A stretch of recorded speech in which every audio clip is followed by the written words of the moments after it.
Hello and welcome to episode 76 of the Talk Nintendo podcast. I'm one of your hosts, Casey Gibson, and joining me this fine evening, as always, the one, the only, Mr. Perry Burkham. Hello, Casey. How are you, buddy? I'm good. How are you? Fantastic. Well, we're not alone tonight. We have visiting from the Great White North, the hardest working man in Canada, Mr. David Lloyd. Evening, boys. Now, we say hardest working man in Canada, but he has been known to literally play Rocket League while he's at work and talk with us on Skype. Multitasker, man. Yeah, I guess you're right. That just proves you have the no point. evidence. You know what, though? That just proves the point better, because that just means that you're working and playing Rocket League and discussing at the same time. So. And you just got him fired after they hear now. Now we have incriminating evidence of his work duties. Now, I'd actually be kind of proud of that. Just holding down multiple he jobs goes to work. Yeah. If David, if you go to work and your boss is like, "Hey, I was listening to the Talk Nintendo podcast," just be like, "Stop. I'm leaving. Yeah. This is weird." That, or I'd be like, "Heck yeah, you should play some Rocket League with us during lunch." And then you got to add lunch to make it look like you were actually playing on your lunch break and not your, on the clock. Yeah, but the thing is you're saying that now, so I'll have to edit that out if his boss is going to listen. You know what I'm saying? Nah. Well, yeah. Roll the dice.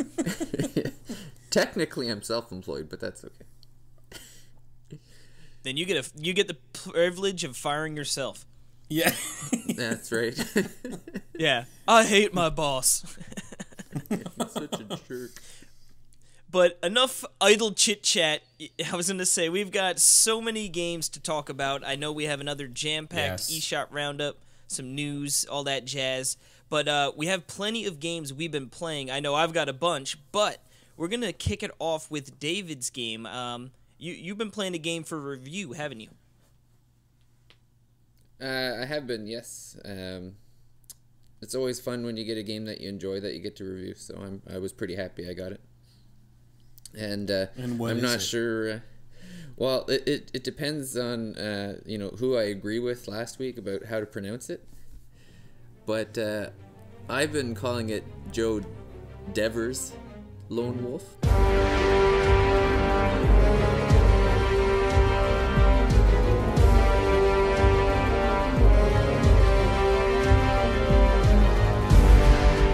Yes! Did I say Devers? I forget. Yeah, you said Devers. The Deves, baby. And then I said, because you picked that, I picked Dever. Well, either way. We'll never know for sure. Either way. All right, so yeah, Joe Devers Lone Wolf. Yes, so this is... Tell us about this. This is an RPG that kind of just popped up on the eShop one day. We weren't really expecting it. Just kind of saw it and then tracked down the dev and asked if we could review it. And so I got the call on that one. So basically what it is that Joe Dever was a novelist in the... his heyday was in the 80s and 90s. He wrote books... Not choose your own. They were like gaming books, like the choose your own adventure type books. Joe was really into Dungeons and Dragons. Like he had won championships. I think he was like one of the first Britons to win a championship or something like that. So he was really into that fantasy genre there. He's a big nerd. He was a big nerd. Yeah, and he wrote fits right in here. That's right. He wrote a series of these gaming books, and they were the Lone Wolf series.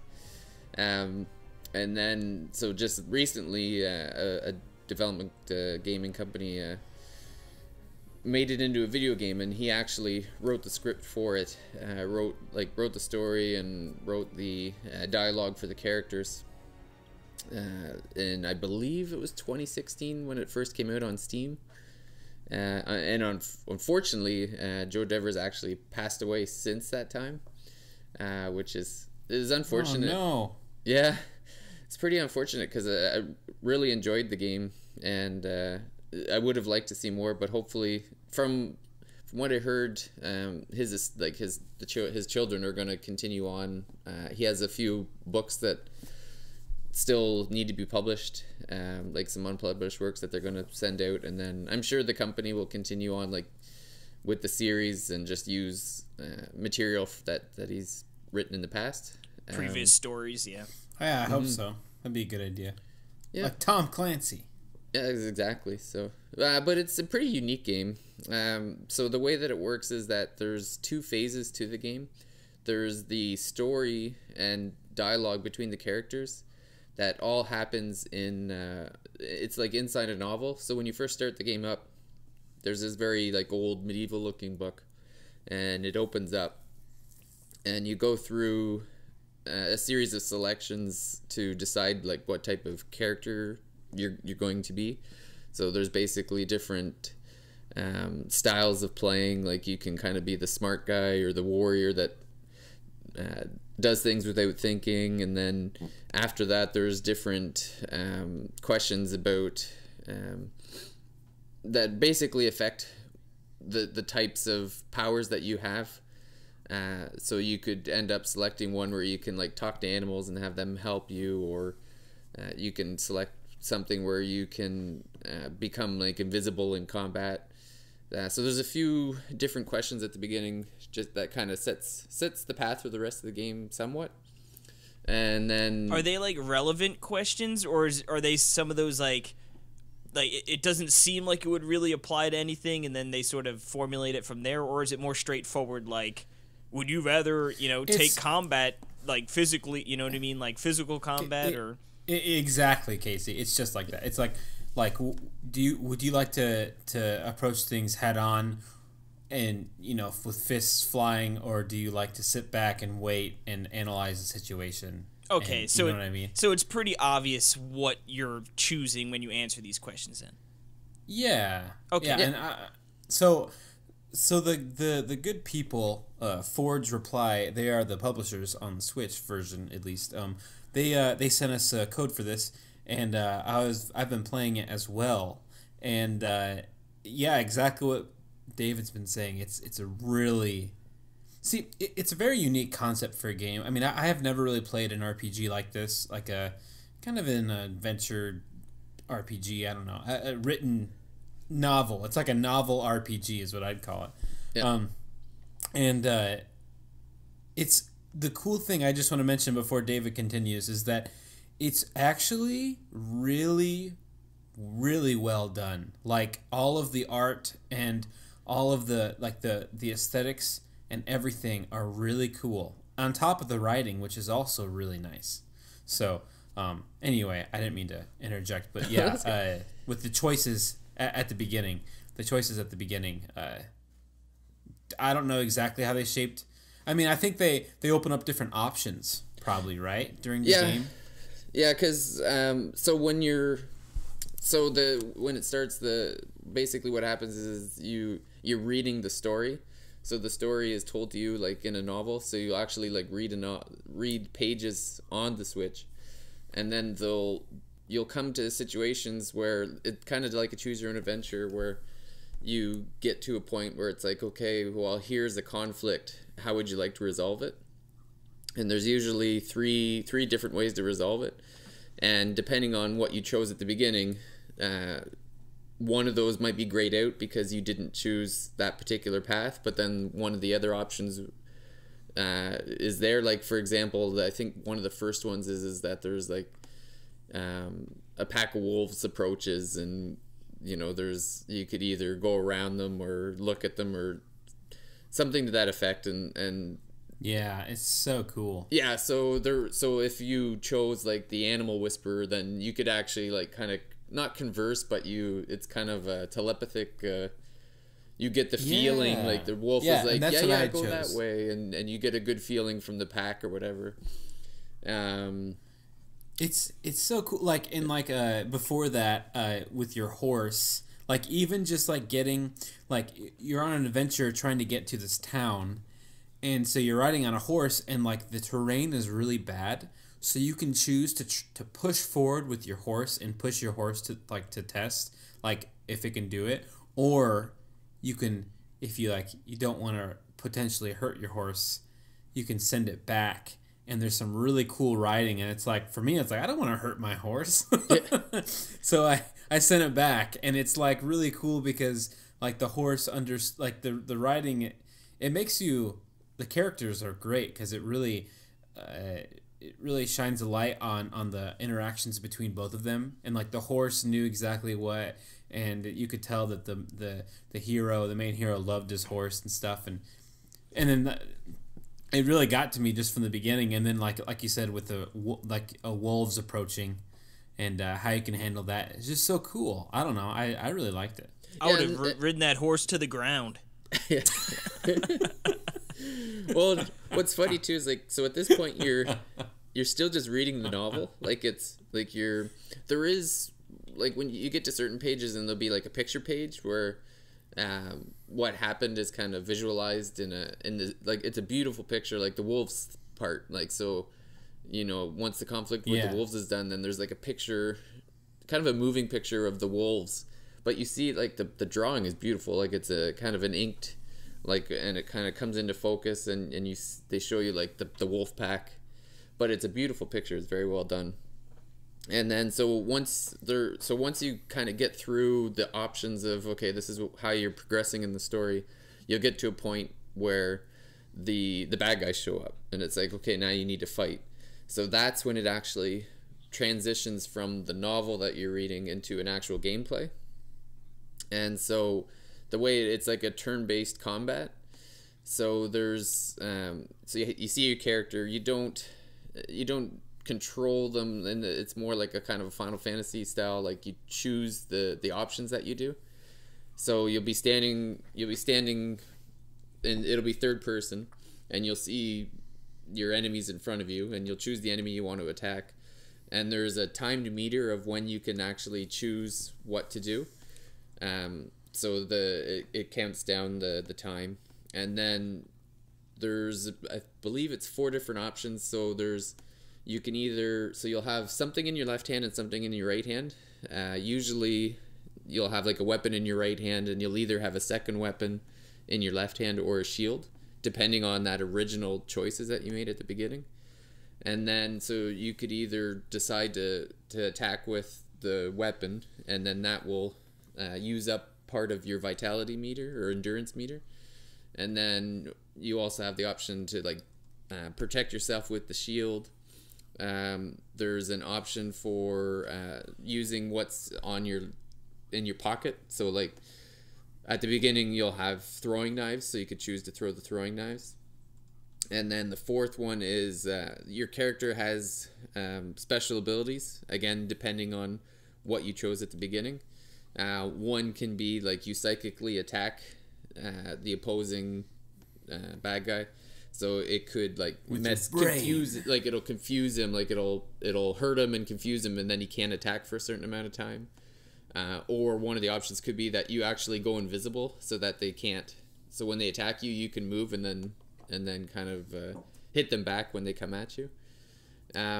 So where the strategy comes in though is that you have 3 meters. Like you have like your hit power, you have like a magic meter, let's call it. It's called Kai in the game. So that determines how much of those special powers you can use, and you also have a special sword as well that can do huge damage. But again, it uses up that meter, so you have to use some creative strategies to not use it all up. And then the third meter is the endurance, so that determines how many times you can attack or defend yourself.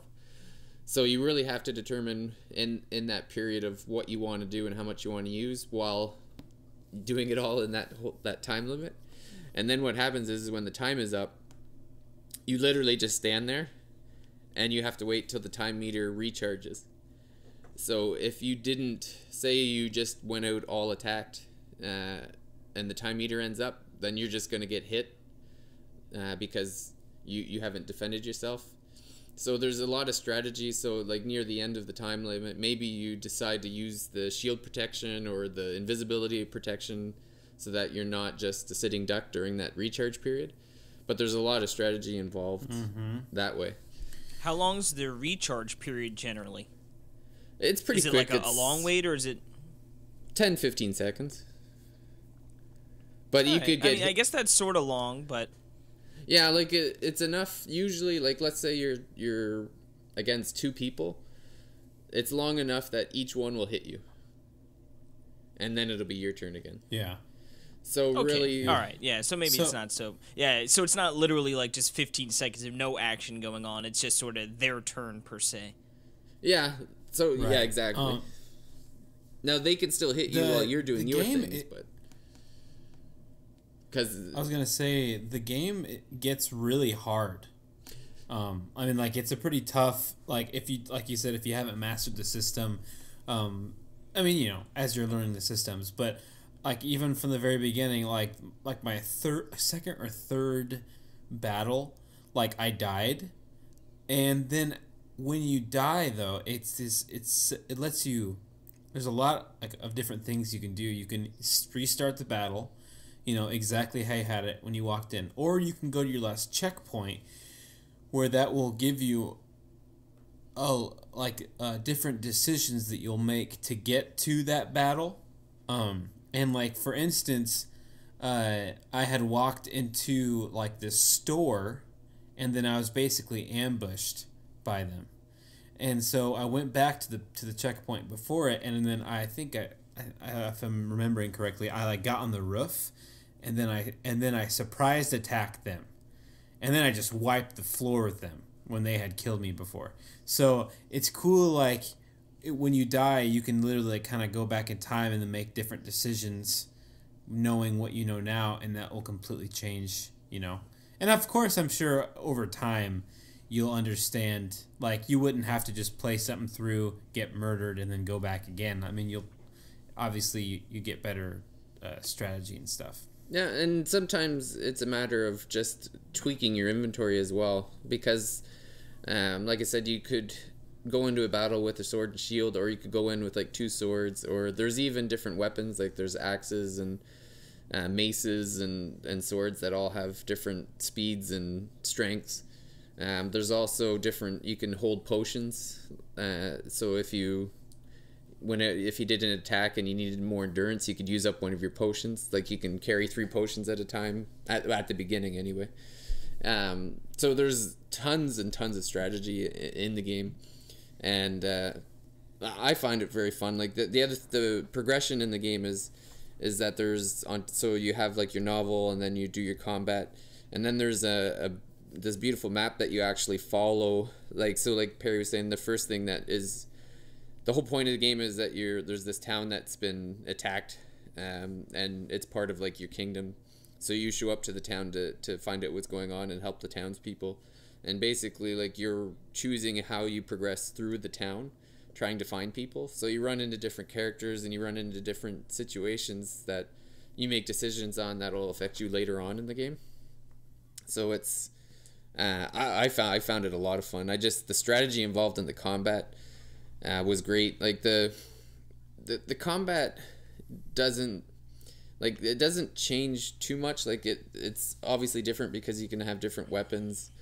You can get upgraded weapons, but like Perry said, it can get pretty hard as you get on too, because you'll get stronger opponents, and then they'll come at you instead of maybe 1 or 2. You start to get 3, or you could get like a boss plus 2, and so there's a lot of variety in the combat.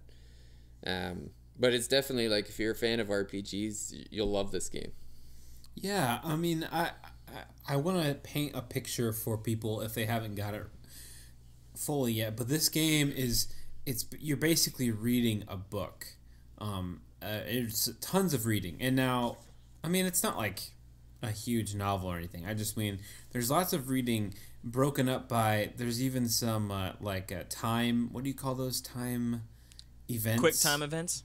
Quick time events, yeah. Which I think those are fun during combat. Not just during combat, but even during like your decisions that you make in the reading sections. But yeah, so you're writing a story basically in the book, but it's basically a lot of reading, and it's not read to you. So just so people know, there is some voice acting, and at the beginning there was. Yeah, there's not a whole lot. The majority of it is you reading the novel yourself, like on your Switch. Yeah. So you just have to understand this definitely isn't going to be for everyone, obviously. I like to read, but if people don't. And then when you get into the battles, it's like a straight up, rather nice looking, polygonal battle, where you're, it's not text based or anything at all. And it looks nice. So it's a very interesting game. I've never seen anything like it. I think it's, and on top of everything else, like I said before, it looks and feels nice. I think, David, you mentioned in your review you didn't like the menu systems, right? Yeah, the only main issue getting I around. Had, was like, so when you're in the novel, you can switch over to, like I said, you have an inventory system, but it's not that intuitive. Like, once you find it, you kind of figure it out, but it's not explained to you. Like, it's not even explained to you how to get to the inventory.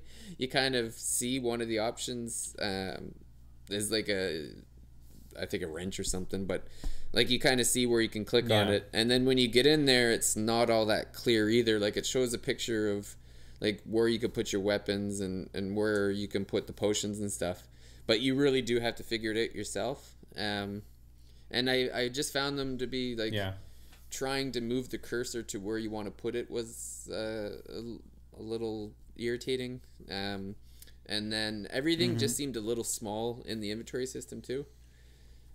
So I played this on the screen. I don't think I haven't played this handheld, which I know that makes a lot of sense because it's like a book.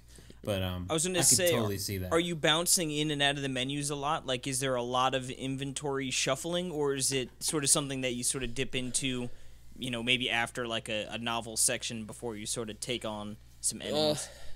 You do have to go into the inventory. Like, eventually you'll be in the inventory system after every battle, because what ends up happening is that after a battle, the enemies drop items. So you can take those items, but your inventory will fill up quickly. So you can't just say, so at the beginning you'll just be take all. So it's not, you won't really need to do much. But eventually it'll be like, okay, now if you want these items, you have to get rid of old items. So you'll have to go into your inventory system, figure out what you want to get rid of. Then you have to go back to the novel to select those items, and then you might have to go back into the inventory system to utilize the things that you just picked up from the bad guys. That's sort of annoying. Right. Yeah. So Yeah, it's not. It's not it's spoiling what the game from an RPG. It's not. It's no. And I was gonna say I can totally get what David's saying.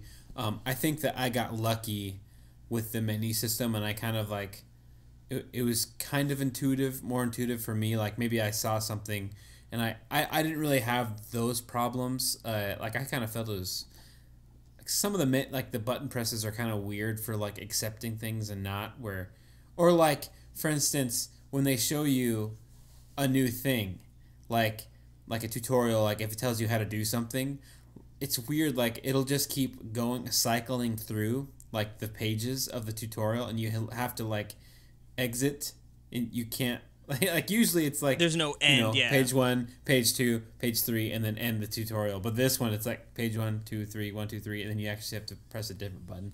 But they're just seeing if you're paying attention or not. You get used to. No, it's actually kind of nice, because it's like I had to read through them a bunch of times, and I couldn't help but laugh at there's the part where they show you all the debuffs and all the buffs, and it's like 5 pages of different things, and it's like information overload. And they all have these symbols like that make sense, but there's no way you're gonna know what they are like after looking at a page of 50 of them. You know what I mean? Oh yeah. So it was just kind of funny. Obviously over time you understand. Yeah, the combat's really deep, like, because you can poison, you can burn, like there's Like you said, there's just 5 pages of tutorials alone. Yeah, like, so there's a lot to it.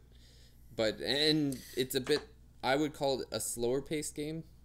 So if you're if you're the type that just wants to go in guns a-blazing and plow through stuff, it's like Might you not really be for need to, you really need to take your time and enjoy it. It's not a just plow through it game.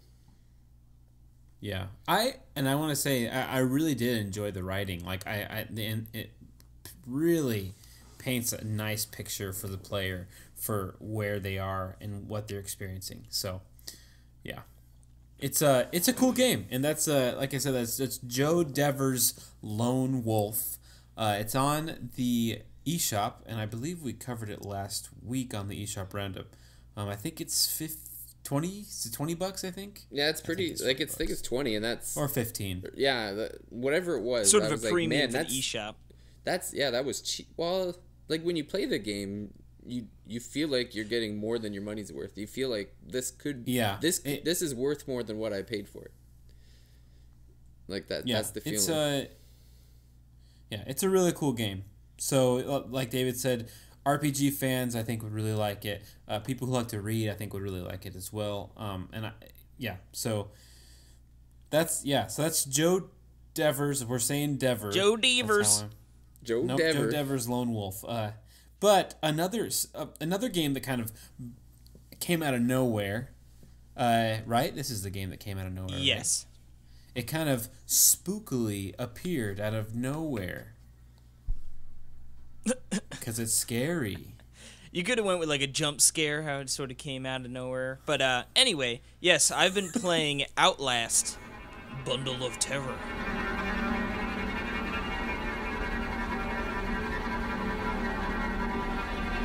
So Outlast, yeah, I believe it literally was like, oh hey, Outlast is out today. And it was like, oh, cool, already then. So, have either of you played this game at all, or really know much about it? You told me last week this is the flashlight horror game, right? Yes. Okay. I watched this game sounds creepy. Yeah, I watched a Let's Play about it when it first came out. Like, watch someone else play it, basically. Yeah. Yeah, it's not a super long game, but generally because I played it originally when it came out on the PC. I guess, I think, 2013 is when it came out, and I remember there being some hype for it, and my sister and I played through it. And it's a scary game, so it might only be like 5 or 6 hours long, but it's one of those, like, ooh, I can only play for like half-hour spurts, you know what I mean? Like, then I sort of need to take a breather. Because the biggest thing in this game is that there's no combat. So you cannot injure or, take out any enemies that are coming at you, that you just sort of have to rely on running away and hiding. So it adds a little bit of, like, interesting gameplay, because normally, like Resident Evil, Silent Hill, like those games, you get guns and weapons, and you can sort of, obviously, like, there are plenty of zombies and all sorts of weird things, and you can sort of take them out. This game is no, you're going to be running away from enemies if they happen to see you, so there is a little bit of stealth involved to trying to sneak around. But essentially, the game itself is you're a reporter. You sort of get a tip that there are some shady happenings going on at this remote asylum in, like, the middle of nowhere. And you're trying to break into the media, sort of get your big story that sort of gets your name out there, right? So you're like, all right, I'm going to go check this hospital out and see what's going on. You get there, and the doors are all locked, and you sort of break in by, like, climbing into a window, and then all of a sudden the power goes out, or, like, in that room, the lights go out, and it's really dark. That's when all of a sudden it's like, well, thank God I've got my camcorder, and thank God it's got night vision. So a lot of the game... This is the most stereotypical setup for a horror game. I know, yeah. It's you can ever think of, Yeah. I love it. It's great. And then you get in there, and then all of a sudden, like, this big mutated patient, like, picks you up and just hurls you down, like, 3 stories. And then all of a sudden it's like, well, now I'm trapped, So you're sort of trying to figure your way out, and, the way it works is... pretty much like, they give you sort of points, like, your objective, get to the main elevator, and then it's like you get to the elevator, it's like, oh, there's no power, so now I need to go turn on the power, you know, and it's like, oh, where's the power? Oh, of course, it's down in the basement, you know, so it's like you said, it sort of has those tropey sort of horror things, but it really is scary because, like I said, you've got no way to defend yourself, and the game is very, very dark. They really do make you utilize that night vision, which sort of gives it like a grainy look too, so it's hard to just navigate around in the dark. And most of the puzzles you're going to run into are, you know, pretty straightforward. Essentially, like I said, mentioned that power. You'll get to the generator, like, oh, you got to switch two things on before the generator can power up. So it's like, all right, now I just need to find these two things, and I mean that's pretty straightforward. But again, it's just getting around in the dark, and then they add a couple enemies that are sort of scattered about that, you know, you're trying to hide from. So the enemies themselves are usually not too bad to handle or deal with. Usually it's just like, oh, just sprint, and you gotta hope you don't run into a dead end. You can get hit a few times. I was playing on normal difficulty, so I'm sure it scales up where you can take less hits when you're playing in harder difficulty, but in the normal... Can you shine the flashlight in their eyes? No, there is no flashlight, really. It's just the night vision, so no flashing, you sick pervert. But, You're the pervert, okay? I said flashlight, not flashing. You said, can you flash them with the flashlight? Yeah, with the flashlight. Yeah, you pervert. Yeah. But, yeah, so just a lot of the game is working your way through there. So there are jump scares, of course, but what's freaky is just how strange and great they do at making the asylum feel really freaky and weird.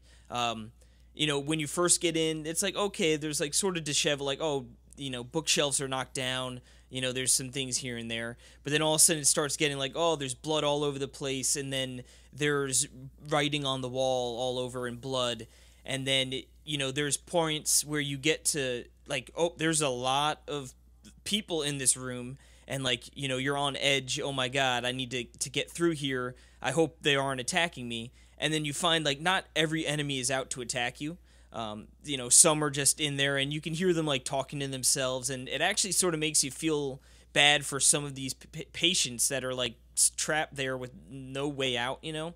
And sort of like Resident Evil, you sort of pick up things through, like, memos that you find in documents around the area that sort of, you know, shed some light on the story. Do you pick up herbs? No herbs. There are no health packs or anything, so it's just, like, if you get hit a few times, you know, you just give it a little bit of time and you sort of re-heal, you know? Yeah. The only thing you really need to worry about are your batteries for your camera.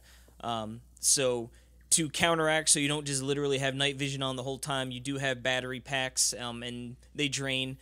Again, I was playing on normal, so they were pretty liberal with the batteries, you know, scattered about. I was never really in, like, a dire situation where I was low on batteries. But I know the harder difficulties, when you ramp it up, you have, like, a stock of 10, or you can hold up to 10, I should say. They change it down to 2, so I could see at that point there being some spots where you run into difficulty, because, like, there's a spot where you go outside and, like, you're in sort of a courtyard area, and there's, like, no light out there, so it's like you sort of got to use your camcorder quite a bit, so... But overall, I mean, it runs pretty well. I did have a few instances of it, like, sort of stuttering, but very, like, or not stuttering, like, just chugging a little bit, not too bad. The worst thing is the random load screens. I mean, I'm sure they're not really random, but it'll be, I guess, I'm assuming when they load a new zone, it should be seamless, you know, where it sort of loads as you're walking down. But in the Switch version, it will just, like, all of a sudden, like, pop up in the middle of a hallway. Oh, it's loading, and you can still sort of hear the audio behind it while it's still loading, so it's a little weird. You know, like, you could tell, like, there shouldn't have been a loading screen pop up. Like, it should have been all seamless. So it's a little jarring, but the load screens, you know, it's not very long. It's just, like I said, the more that it's just sort of abruptly comes up and sort of takes you out of the action for a second. But I hope I other don't than die that, while it's loading. Yeah, boo. I think like and the game quits loading and it's game over. Yeah, it's just like a guy's smacking me in the face. But yeah, I mean the game really is scary. Do people smack you in the face? There are people that like come over and try and hit you, you know. But do they slap you in the cheeks? They might. I don't know. It's first person, so I don't know exactly where they're hitting me on my body, you know. So it's a lot of emphasis on the word cheeks there, Perry. Yeah. What cheeks were you talking about, you pervert? Face cheeks? What do you think I was talking about? Pair of butt cheeks. But yeah. So if you like scary games, this is definitely worth checking out. It is definitely scary. I think it gives like a little bit of a different, you know, a sort of idea with the more passive play style. And yeah, I liked it a lot. It sounds cool. And you reviewed this on Nintendo World Report, right? Yep, and there's going to be, well, by the time you hear this, the video will be up on Nintendo World Report TV for the review. Oh, heck yeah. And yeah. We'll check that out then. I guess the last thing I would say is even though it's a 5-year-old game, it still looks very nice on the Switch, and I think that's in part because of how dark the game is, that it sort of covers up any blemishes, you know, it might have. The only point you could really notice is when you get up close to like the character models, and you'd be like, all right, I can see how this is a little dated, but overall, I really enjoyed it. And the bundle includes the DLC as well. The Bundle of Terror. Yes, sir. Which is a really funny name, I think. Bundle of Terror. You know? It's classy. Whatever you say, you pervert. Quit calling me a pervert. Anyway, I have been playing a game that just came out last week, and it is called Totes the Goat.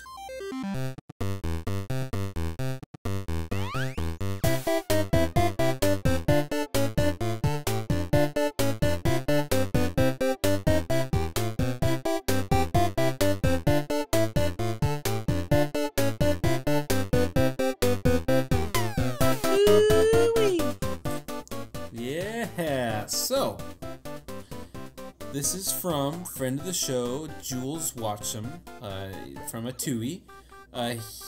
This is an iOS game they released, I believe in 2015 or 16. I don't know. I think anyway, it's been out for a little bit, and he brought it to Switch. Now, I have downloaded it on my phone, and I don't ever play games on my phone, so I didn't play it too much. I liked it a little. It's all touchscreen, right, on the phone. I don't like touchscreen in active games. I don't like touchscreen controls. I mean, who does? You know, exactly. No, seriously. So, what it is it's this little arcade game, basically. I believe. See, here's the thing. And you guys might think this is crazy. I've never played Q*bert, ever. I don't think I have. I mean, I might have at some point, but not to where I would remember really me playing. And I don't even really know how the game plays. I mean, like, I think I've seen a screen of it. Oh, is this supposed to be like a play Q*bert. off of Q*bert?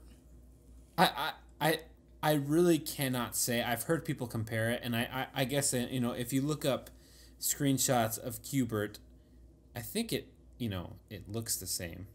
Let me just look right now. So, yes, okay, it looks just like Q*bert. Yes, exactly like Q*bert. Okay.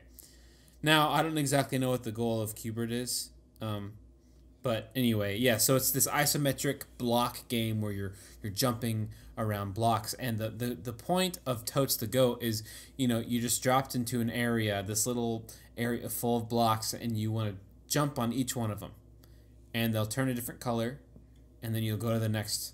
It'll drop you into another set. That's the whole point of the game. And there's enemies, and there's also like things on the blocks that make it so you can't jump on the blocks. So there's obstacles. There's enemies that randomly walk around and jump to blocks. So the way it is, like, so like there's like squirrels, or I don't know what they are, little things. I don't know what they are. but they little things that they jump from block to block, but then there's like these birds that jump over a block, so they skip a block. So those things can come out and like you think you're safe, and they'll jump over a block and get you. Then they're walking around randomly on this area, and so it's so random that a lot of times they'll jump off of the stage, So they'll just jump and take care. They'll commit suicide. It's basically what they're doing. It's kind of a morbid game. I don't know what was going through Jules' mind, but no. So you just want to tap on each block, and once you've tapped them all, you go to the next one. Now, where the hook of the game for me lies. So this is a high score game, right? Is the combo system, and the way that is like you want to keep jumping on different blocks and never repeat or stop. You know what I mean? Mm-hmm. Yeah, you want to keep moving. Yeah, along. Yeah. So, and then what will happen is like you'll jump, and let's say I don't know the exact number, but you jump on 8 of them, and then it'll do times 2. So now that 8 becomes 16 points. Okay. And then you'll jump, and it'll do times 3. And then now suddenly I had 30 points on there, and now it's 90, And then and you can do it. And I think at one time I got to times 5, but I might just be dreaming that. I definitely have gotten to 4. It's hard because, there's just not enough blocks on there to jump on. But anyway, that'll make your score obviously go way better, like way bigger and stuff. And so I just got completely addicted to the game. So the reason why I love it on Switch and why I downloaded it was the physical controls. I was like, okay, good. I want physical controls. I want to try it. Now there are touchscreen controls as well. I tried it for 2 seconds. And I was like, nope, I hate it.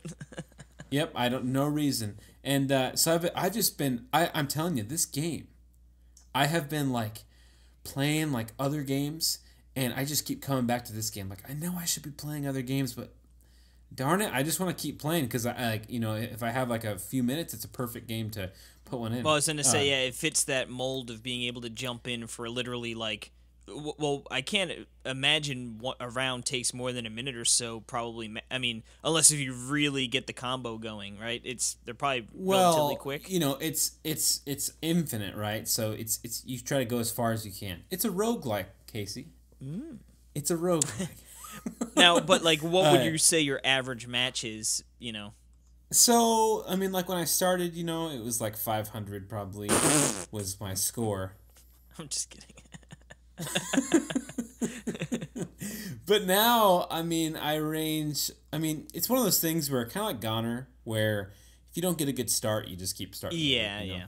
Like if I don't get that triple combo on the first section, I just start over, because that makes my score 30 instead of 90. Yeah, no, yeah, it gets to the point. So, yeah, I know what you mean. Yeah. So, as the further you get, the harder it gets. So that's a big thing. So like more enemies, different kinds of enemies. When you get further enough, there's these freaking wolves that when they jump on every thing they jump on, they turn it back. They turn the tile back. So you have to go back and touch it again. Now, did you say there's no way to take these enemies out? You just need to bounce around them, no. Right? Yep, bounce around them. Yeah, that's it. Now, yes. So, okay. I really do love this game, but there are a few glaring issues. Some excusable, some that make me want to break my Switch.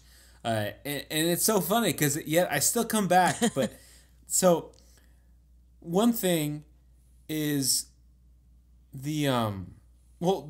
basically the only thing that there's some other stuff it doesn't make a difference, but the one thing is there is this really weird part of the game where, so if you're jumping around and let's say there's a little beast thing and it's gonna jump onto a block, okay, and you're gonna jump on that block and you think, okay, I totally have enough time. Even if he starts to jump, I will be able to jump on that block and jump to the next block before he lands, right? Does that make sense? So he's about to, and you think, you don't know if he's gonna, but you think if he does, I'll still have time. Well, for some reason, it's like you're stuck, like they're jumping and you can't move while they're jumping, like randomly. So you'll stop on the block and they jump as you're on the block, and then you're hitting the button to keep jumping, but you can't jump. And then the thing just jumps on you, and it and you die. I guess maybe the game's programmed to where, like, when it begins the jump, like, it's already taking that spot, you know what I mean? Like, it's not taking into account the time for it to... The hit detection for you? You know what I mean? I'm thinking maybe, like, when they hit jump, it's not taking into effect... Like, oh, it needs to do the animation of moving from one block to the next. Like, it's just already there, you know, and the animation happens... I don't know. Well, no, because, I mean...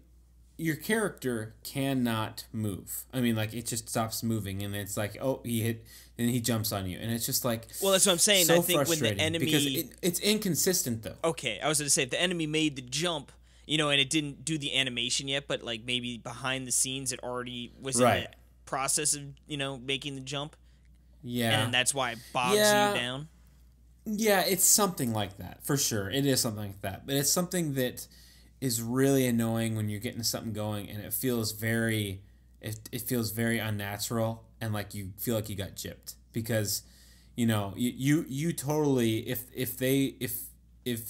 you had been able to jump and move, you would have moved out of the way, but it just wouldn't let you move. So that's a big thing. Now you can kind of, obviously how I've gotten around it is you just have to play safer, right? I mean, you just try not to make those jumps. But then sometimes you have to. I mean, like, when there's so many enemies on the map, you have to move. Well, just get better. Well, here's the thing. I think I have the highest score in the world so far. Is that facetious? Or you... No, I'm serious. I on Twitter, at least, no one has gotten my score, has beat it. Well, you look at that. That'd be... I've been looking at scores all over, and everyone's in like the 1900 to like 2000 range, and my high score so far is 2453, so 2453. So I want someone to beat it. I want someone to beat my, so I can go back. Now, like I said, I've been playing this a lot, and like I said, even though those issues are there, it's just, there's something really satisfying about that combo system, and like kind of like in Goner, that feeling of like racking up those huge combos. Oh yeah, love that feeling. So it is kind of like a roguelike. I mean, it really is. I guess all arcade games are sort of roguelike. They are. But I mean, yeah, they are. I know, that's why the definition is kind of vague, right, on that term. But I mean, it's a really fun game, and then bonus, you can play as Chicken Wiggle, which is the coolest thing ever. They have all the Atui. I mean, there's a Zeo Drifter. There's Treasure Nuts characters. That's awesome. So I think, yeah, and then you can obviously Max, and you can play as Granny, and you can play as a whole bunch of things. Quarterback, Casey. Ooh-wee. You can play as a quarterback. Jets need one of them. Yeah. But it's cool because it's not when you pick a character, the whole aesthetic of the map changes too. So it's not just a character change; it's like a palette swap for everything else. And like, for instance, the Chicken Wiggle stuff has like things from the Chicken Wiggle game on the map. Oh, that's pretty cool. Yeah, it's awesome. Yeah, so I really, really love Totes. I wish that issue got fixed, but as it stands, I'm still playing it, and I've played it probably like 30 different times, where I log in and then I play it and then I come back out and log in. I mean, like, I go to a different game and come back. It's like, so really fun game. Totes the Goat. The physical inputs are a lot better. I mean, for sure, I need to understand. I can't say enough. The physical inputs are amazing. The D-pad inputs, are awesome. So and it's $5, so it's a really good. I mean, it's that perfect price, so it's just an easy buy. So cool. Anyway, yeah, that's Totes the Goat. But I believe David has a game that's not as new. Not that new at all, really. So when I was a youngin', well, it's sort of new though, a new version. Well, I'm playing the original though. It is? No, I know. Thank God. Yeah. So, yeah, when I was a youngin', my parents would not buy me a Super Nintendo, even though I begged and begged and begged. So I missed out on a lot of great RPGs. So I've been going back and playing a bunch, and the latest one I've been doing this week has been Chrono Trigger.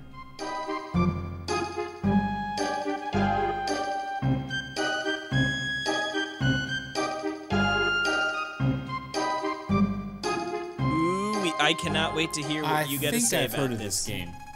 Yeah, so I mean, I won't go. I'm not too far into it right now. So what I've done so far is, I'm playing the original Super Nintendo version and not the mobile port that came out recently on Steam.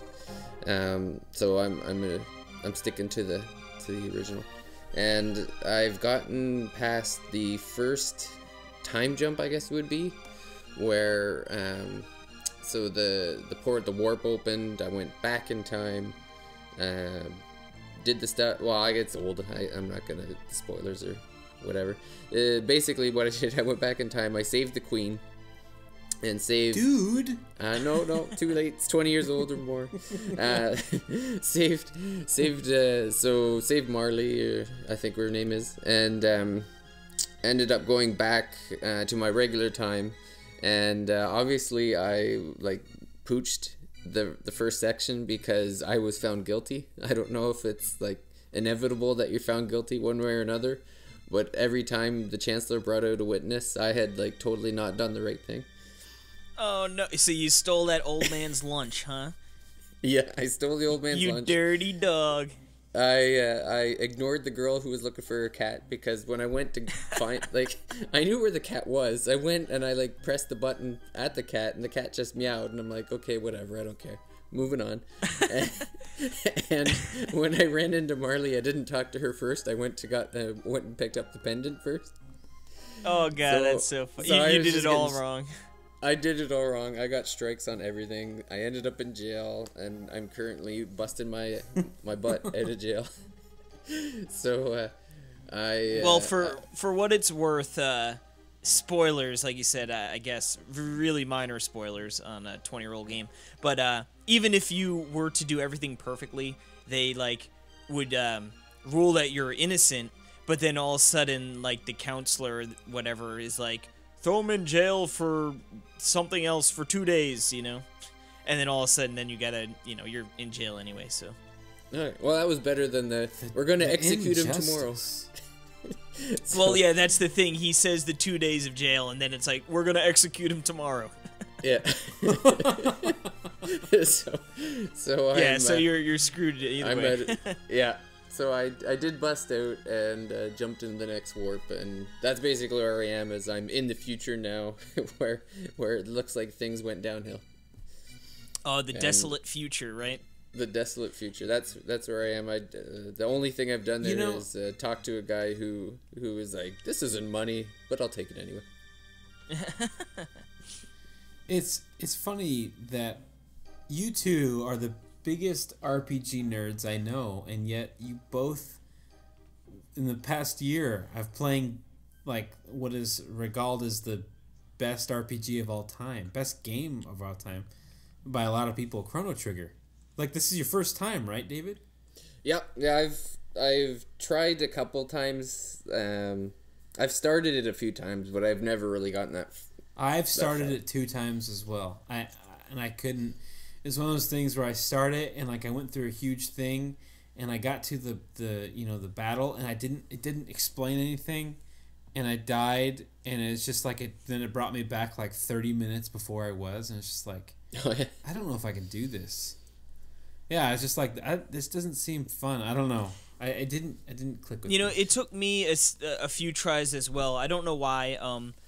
One of my buddies, his brother was older than us, and he was into, JRPGs. So that's where, even back in 5th and 6th grade, I remember hearing about Chrono Trigger, Earthbound, all these sort of, I don't want to say obscure games, but maybe not super, mainstream even back then, or at least, what I was into. So that was sort of my introduction. And there was a number of times I tried, and for whatever reason, it didn't click. And then finally last year, when it was sort of like, all right, I need to, pony up and beat this game. And it was finally like, oh my God, why have I waited so long? Yeah, and for me, I had just finished Xenoblade. I had been working on Persona 5, and it's like, okay, well, what's next? Well, let's go with Chrono Trigger.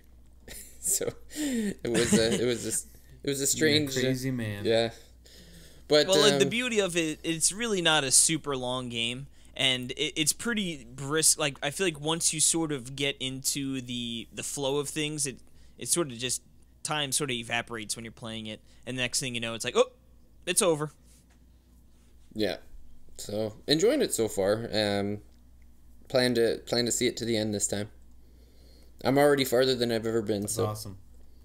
Perfect. Then now you can help me through it, David, when you're done. Yeah, that's right. I'll just ruin the game in the chat the whole time. I'm like, Perry, I just did this. Perry, I just did this. Well, that's what you guys did with Xenoblade 2 for me. I was like, what's the point of playing the game? I've read every single text from the game. About every single section. You're welcome. Thank you. Well, it's good because I really don't have time to play it. So to be fair, Perry, we did say, we did start talking about it, and then thought about your feelings afterwards. And then we decided they don't really matter that much, and we're going to continue talking anyway. That's right. Yep. Usually the conversations ended with, I hope we just didn't ruin this for Perry. Yeah. And then Casey responded with, true. Oh well. Hollywood, he doesn't read these anyway. That's right. But we gotta move on, folks. We have 3 more games to talk about, and we're approaching an hour here. So, Casey. Yes. I played a little bit of this. Everyone could have played a little bit of this because there was a free demo out on the eShop of this certain starry game. Yes, I've been playing the recently released Kirby Star Allies Demo.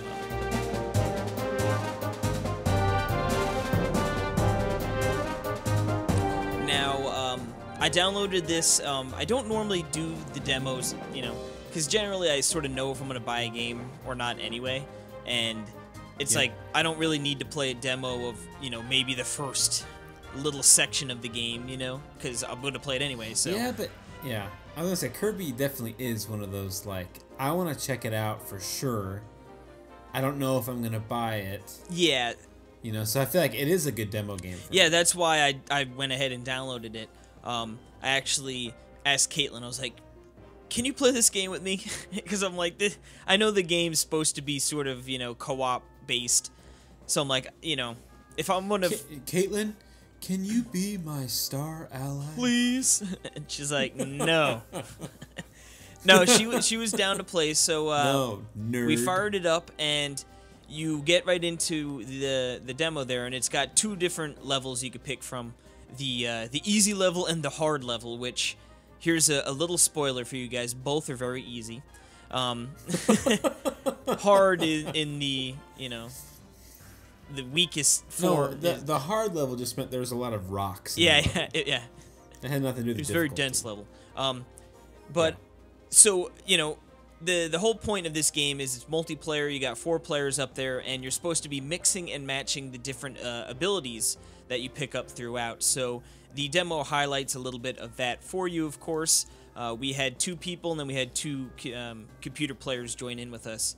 And the first one, you get, your sort of your classic sword and like the classic fire power-up, that are, I think, staples in almost every single Kirby game, probably in the last 15 years or whatever it is.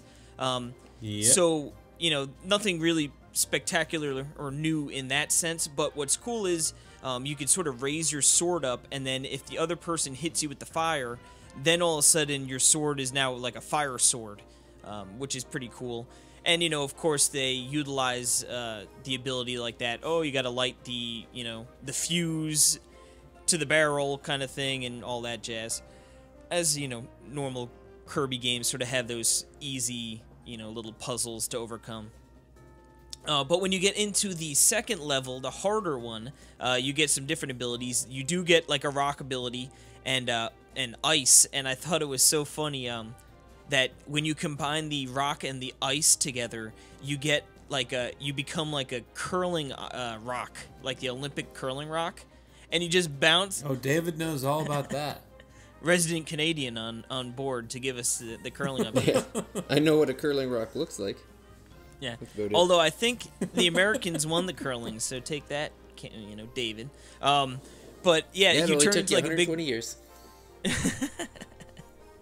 But Yep. you took if we were gonna rub anything in your face, women's hockey won over Canadian hockey. So Yeah, it only took you 20 years for that. Yeah, but that's a bigger deal, But anyway, And a Canadian was the one that scored the Stop shootout goal, by the way. was it? She's actually Canadian. She was born in Canada, but she played for you guys. She knows what team reigns supreme. She couldn't Casey, make our team. Stop it. Do not joke about hockey. We're starting The international Canadian. conflict right here. Yes. But yeah, so you turn into like a curling iron, and it's pretty funny. I'd say it was an LOL moment, and then you sort of bounce around just as a curling iron does, just taking enemies out.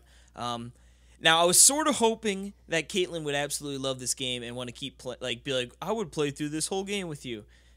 And then afterwards, she's like, yeah, it was fun, but like, if we're gonna play games, I'd rather play, and then listed like a bunch of other games that she'd rather play over that. So, and then she commented on how easy it was, which she's not a big gamer, so just the fact that it like stood out to being very easy to her, like when the tip screen was like, when you lose your lives, it's a game over, and she's like, how do you lose your life? Yeah, I know. I saw that too. Yeah, it's like. So I was like, well, if you fall in a hole, stinking Kirby games, man, because it's such a. This is a gorgeous. Yeah, game. It looks really nice. Like seriously, and like I guess the frame rate isn't 60, but it looked so cool and so nice, and yeah, I had a lot of, actually I was having they're so charming. It's hard to not have a little fun playing it. It's nice to turn your brain off and have fun with it, Yeah. I had a lot more fun. You had told me about how Kate didn't really love it, and so I was kind of going into it with maybe it's not too good, but actually I enjoyed it. I thought it was pretty fun. I mean, I haven't played it with Jill yet. I want to, but I wonder if this might be a game that we get to play together on the Switch. Yeah. Well, there's no online, right? Yeah, No. see, if there was online, I would have sweet. probably been like, hey, Perry, it might be easy, but it might be fun to shoot through that, you know what I mean? Yeah, like David, if you want to get in and have a couple of us play. Of course. I mean, yeah. Stupid Nintendo, come on. You got Mercenary Kings, you got Spelunker Party, for Pete's sake, is online co-op. Come on. Yeah, it's a shame, but yeah, like I said, I was secretly hoping she'd be into it, but... it does not seem like Kirby Star Allies will be a game I'll be picking up afterwards. But like I said, if you do have someone to play with, it seems like it could be a fun little experience. But best part is you could test out the demo. So yeah, seriously, go ahead and download the demo. It's worthy. But yeah. So speaking of downloads, let's Perry, move on. You downloaded the new update for a game, didn't you? I sure did. That is Super Mario Odyssey. Luigi's Balloon World.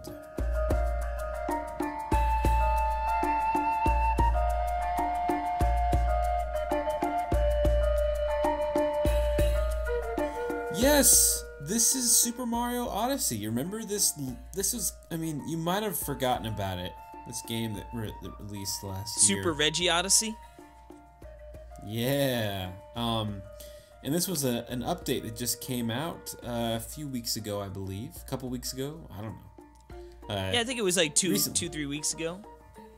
Yeah. And this is such a weird thing that they announced. Hey, Super Mario Odyssey DLC. Hey, Luigi DLC. Yeah, it was like, yes! And it's this weird mini game where he talks to you and calls you bro a lot. Hey, bro. Well, you are bros, really. You are bros. That's true. Yeah, what this is Luigi he has his own little station in every single world. You walk up to him, and you start this little game, and it's actually like, I was like, okay, I just want to try it. I wanted to get back into Super Mario Odyssey anyway, because I hadn't even unlocked one of the worlds, the Dark Side of the Moon. Oh yeah. I know, yeah. Which, by the way, is kind of bullcrap. I think that's the one I think you get after 500 moons. No, it's 250. Oh, yeah. Then... Oh, you did... Okay, I think you unlock another thing at 500, so... Yeah, I'm sure you do. Yeah. You're a little behind. I'm way behind. Yeah. But anyway, so I walked up... I was like, okay, I'll see what this is. You know, this Luigi thing. And it's as simple as it sounds. I mean, you're at this... You're in a circle, and you start, and you have 30 seconds or whatever, 40 seconds to hide a balloon anywhere you want on the map. You can hide it anywhere. And, you just try to find it far away, whatever. Try to it's that simple, anywhere you want. Then you press like the side D-pad button to place it, and then that's it. And you're hiding it. And then you can go and you can play your friends, you can play, and then a big list of random people's. Works really well. I mean, because you say you want to hide it or you want to find it. So if you say you want to find the balloons, there's this nice list that pops up of all your friends, and then other people. I think even people that aren't my friends but I've played with other games, which is kind of cool. Oh yeah, that's cool. Like people I played with ARMS that I weren't friends with, but I saw their names and stuff. So there must be some sort of algorithm that holds the information. But yeah, it's surprisingly fun. Now, you start off and, you're in that ring and it shows an arrow. It points an arrow directly at the balloon. So this isn't obviously it'd be way too hard if it didn't have that arrow. The other thing is, it shows how many meters you are away from it. So they really pinpoint exactly where you need to get then. But I guess it's more getting, because I'm assuming most people are probably going to hide it where there's some platforming and maneuvering to get to it, I guess not just necessarily. Exactly. And I guess, because you're given how many seconds to find it? Or I mean, I think it's like 40, Yeah, so I guess it makes sense. It's weird, It would be too hard if, they really didn't give you any clue. Of course. And the thing is each one has a different set of meters. Of seconds, So it's like some of them give you 16 seconds to find them. Some of them give you 36 seconds, It's really weird. So I think it's probably however long it takes the person and then plus 2 seconds a couple, or something, or plus 4. I don't know. So anyway, the cool thing is you earn lots and lots of coins. There is that skeleton thing to unlock for 10,000 coins that I haven't unlocked yet. So it's hilarious how many coins you get, because it's like you start, okay, you earned 60 coins. Oh, plus you got a time bonus. Here's 80 coins. Oh, and you just went up a level in your rank. Here's 300 coins. It's like just raining. It's raining coins. And then oh, you've beaten 2 in a row. Here's 500 coins. It's not 500, but it's a lot. I went up 1,000 coins in 3 minutes. So anyway, it's fun you can hide one in each world. I think that kind of stinks a little. You can't just hide a bunch of them. But you can, each one though, you can hide one. And then you can play your friends and find them. And then I was playing and it said someone found your balloon or something. Someone tried to. You get 46 coins. Coins for everybody. Yay! Yeah, so, I was sucked into it. I couldn't put it down. It was so much fun. I don't know. I never thought it would be. But it actually is better than it sounds. So I'm happy to report that. I think it's something that people should check out and go through each world and set. I think if you have friends on your Switch that have the game, it's definitely fun to find out I wonder where that pervert Casey hid that balloon, And so So you find out, and it's like, oh, that was smart. And then there's lots of glitches that people are sneaky, and they glitch it into the environment that's impossible to get to. Jerks. Those are jerks. But anyway, every balloon has a difficulty that I don't know how it's set, but it's like some of them you'll get 130 coins for finding, and then some of them you'll get 50. You know what I mean? I don't know how it works exactly.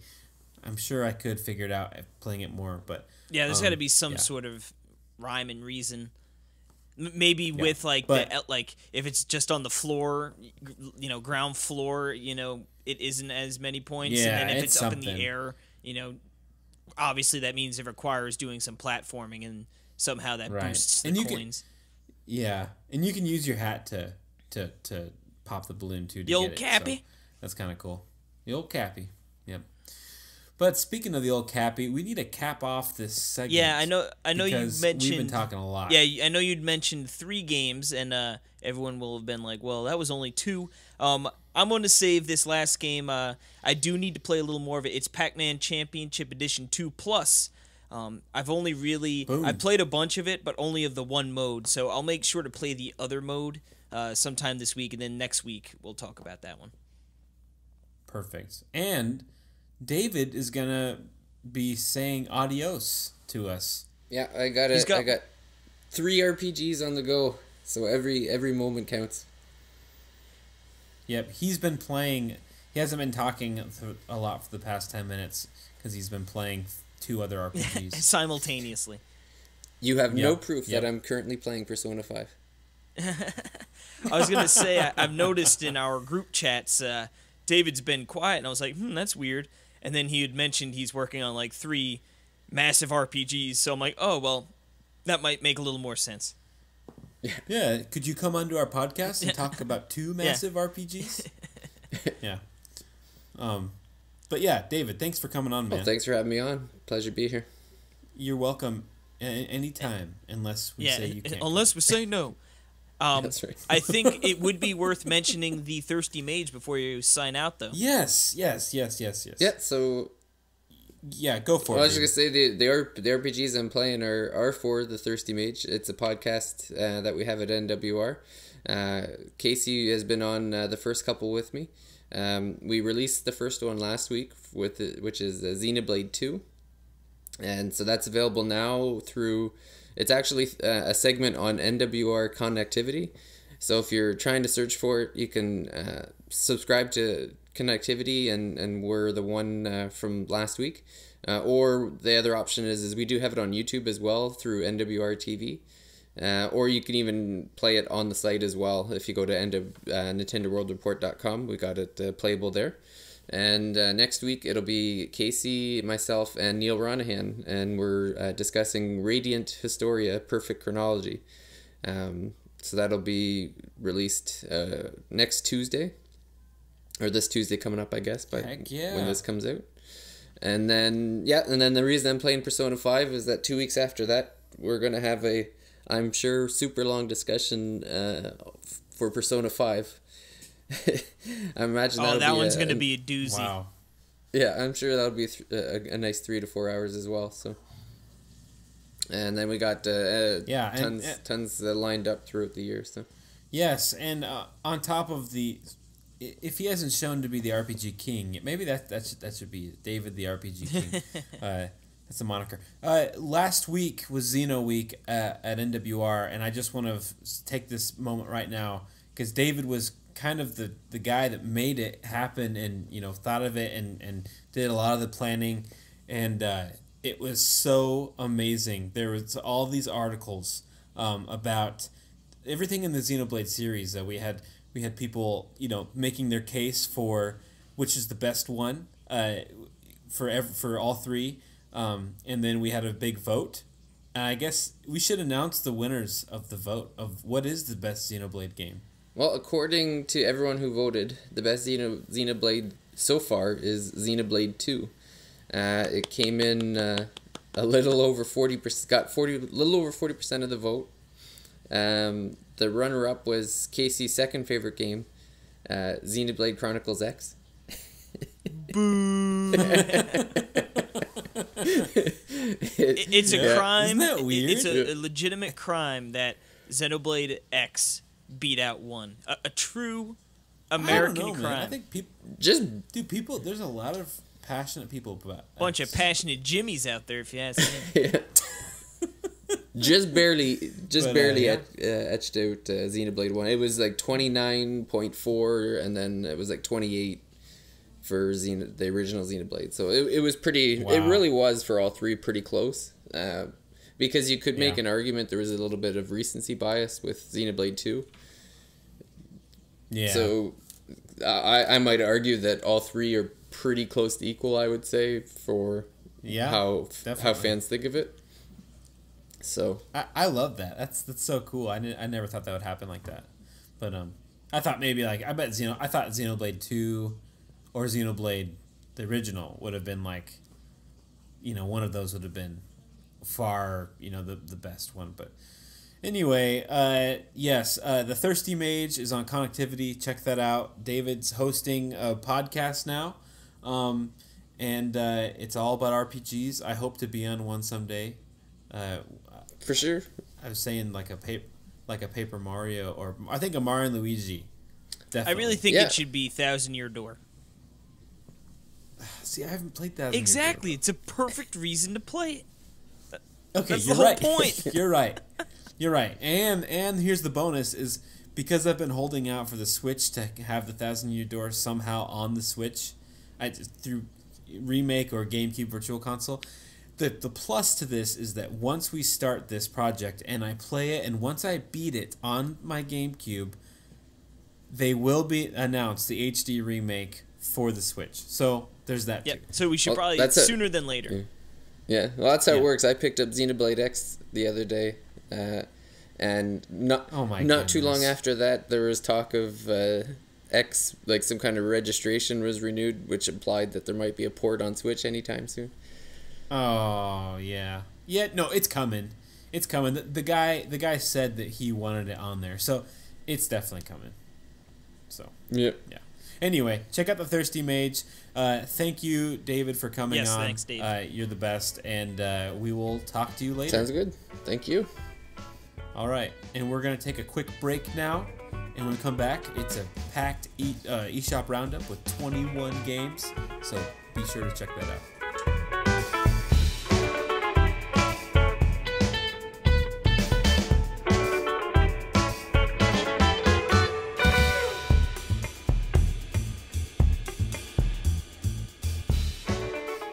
Alrighty, we are back, and as Perry mentioned before, we've got a ton of games to go over here on the old eShop Roundup. Another week with more than 20 games.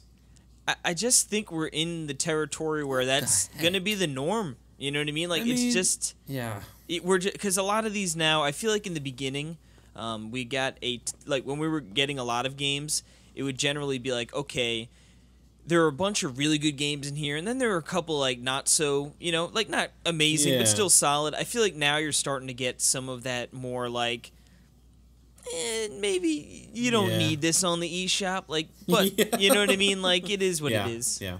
Everyone sees that things are selling on the eShop, so I get why everyone's like, we need to get those games out. Well, but let's giddy up now. Yeehaw! And let's. Speaking of, I don't know if this really needs to be on the eShop. We have air hockey for $9.99. You play air hockey and rediscover the fun and excitement of this classic arcade game. Apparently, air hockey is a classic arcade game. See, you know what? I'm looking at the... I guess it is sort of a classic arcade game. In arcades, the Dave and Buster's and stuff in the world. That's not the arcade game you usually think of, but right. The air hockey takes full advantage of HD, giving you stunning crisp graphics. It seems like this game could have been cool if it took into account the IR sensor or something, or the gyros, so you could actually move the Joy-Con around like it was an air hockey paddle. But this seems more like. Yeah, I feel like that there's never going to be that good of motion. I can't wait till the day where they have motion control that works that well, that you can play air hockey like that. You know what I mean? I bet the Wii could have done it. Like the Wii Motion Plus. I don't like think well so. enough. They did ping pong really good, but anyway. Yeah, I guess the puck moves around fast. But yeah, Bridge Constructor Portal for $14.99. Now this is like a little portal puzzle game. Sort of has it's a some bridge constructor game. Yeah, I was gonna say it sort of has like elements of the poly bridge, but from what I hear, much better. Yeah, it looks awesome. Has the portal aesthetic.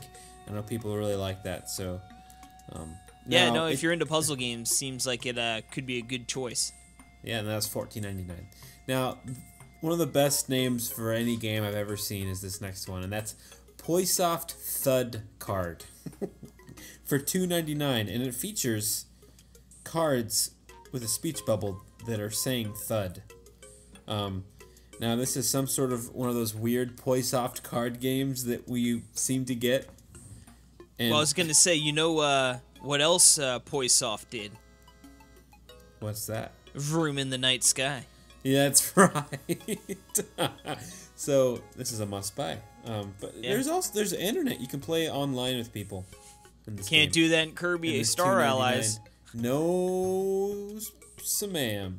So next, what do we have? Next up, we have Packet Queen pound sign, or is that Sharp? Maybe Sharp?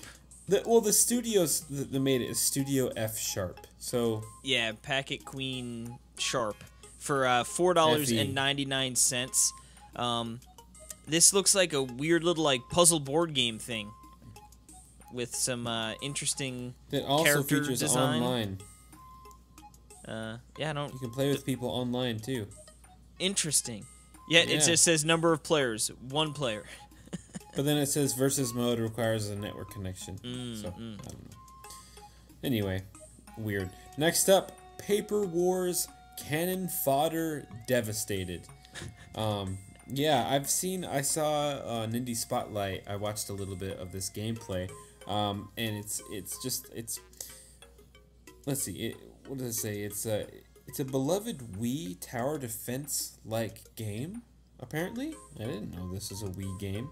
Did you know that? No, I did not. It's a beloved Wii game. I feel like I should know about beloved Wii games. Well, you apparently don't.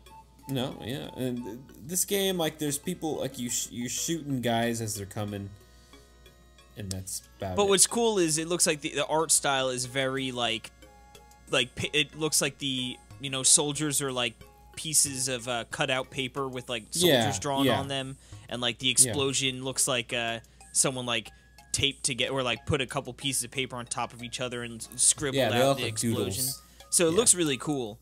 3 campaigns, 20 missions each. It looks like a sort of a jam-packed game right there, maybe. And it's $9.99. $9.99. Now, moving right along, we've got a game you talked about last week, and that is Little Triangle. Clocking in at... Will the Nintendo page load for me? We don't know. It's not trying. Yeah, because I have the game, but I don't know how much it costs. I know, isn't that annoying? You can't really check once you purchased it. It just says purchased.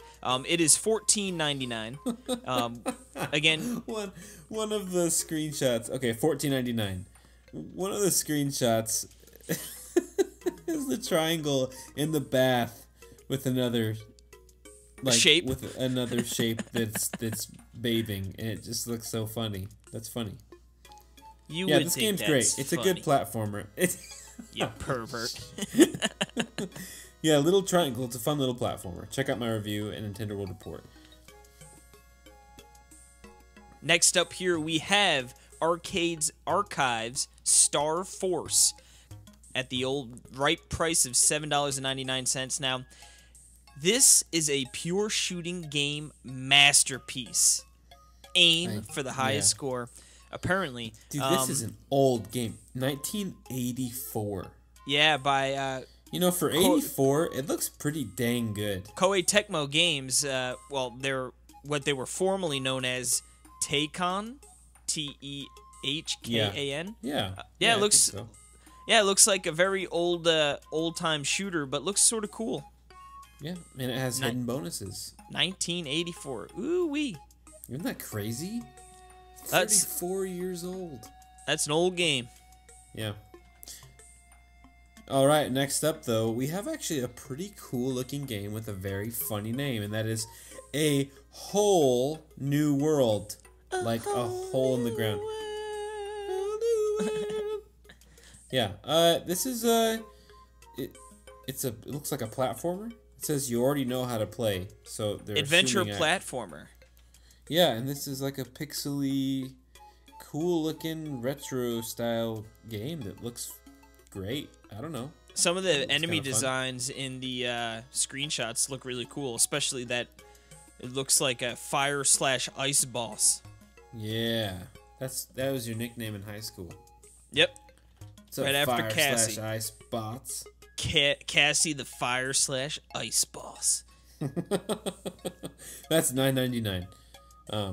Next up we have Totes the Goat, what I just talked about, for $4.99. It's cute little arcade. I'm gonna call it a roguelike game. Just stop me. Try and stop me. I won't do it. Yeah. Remember, you can play as Chicken Wiggle. Enough said.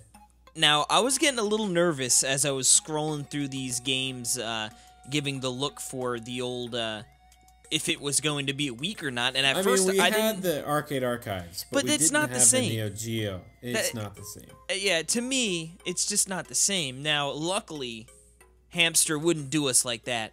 They've got another Neo Geo game. Man. Shengoku? Is that Sengoku? I think Sengoku, yeah. Sengoku for $7.99. Sengoku 2. Yeah. Ooh, look at that. $7.99. Now, this game looks insane. What kind of game is this, Perry? Which of the Neo Geo boxes does it check? The beat 'em up? Side-scrolling action game? Is that a beat 'em up? Yeah, it sounds like a beat 'em up to me, man. I mean, the huge characters, crazy enemies, crazy everything. Backgrounds too, yeah. No, dude, that freaky skeleton thing in the back of the 1993, so it was, a little bit later in the Neo Geo there, so they gotten good at them graphics. Yeah, man. Looks awesome. $7.99, giddy up. But next up, we have Guilt Battle Arena. Woo! From Ford XP. Engage your friends and family in frantic couch multiplayer battles and co-op combat. It's kind of a fun-looking game. It's like a side-scrolling battle arena game. I like the. It kind of reminds me of It'll Do too. The aesthetic a little bit, mixed in with Scribblenauts. But yeah, that's $9.99. Next up, we got here. I might mess this up. Damascus Gear Operation Tokyo. Damascus Gear Operation Tokyo for $14.99. Now this is it looks like an action like RPG a little bit with mechs that you can customize quite a bit. At least if you're looking at head, body, arm, leg, shoulder, different weapons. So looks like a pretty interesting game where you're going to be customizing your mech there, and you can. Dude. So it's a hack and slash kind of RPG. So action RPG. Looks sort of cool. That mech looks straight out of Xenoblade. Yeah, it really does. Like the first, that just brought me back. The first one. Back to the Mechonis. Yeah, the enemies. Yeah, I totally know what you mean. Yeah. Okay, next up though, we have this quirky little game, A Normal Lost Phone, for $5.99. You have just found a phone. Now find out the truth. It's this little, I believe it's like a little adventure puzzle board game. Looks like it's a mobile port. Yeah. I've heard some mixed things on this game, but it's kind of interesting. You find you're trying to figure out stuff through someone's phone, that you found. So interesting. Next up here we got Subsurface Circular. What a name. For $5.99. Meet the locals, pick up the lingo. What the heck is this game? It's a bunch of robots talking to each other. I know, it looks so strange. And one of the things is keep on trucking.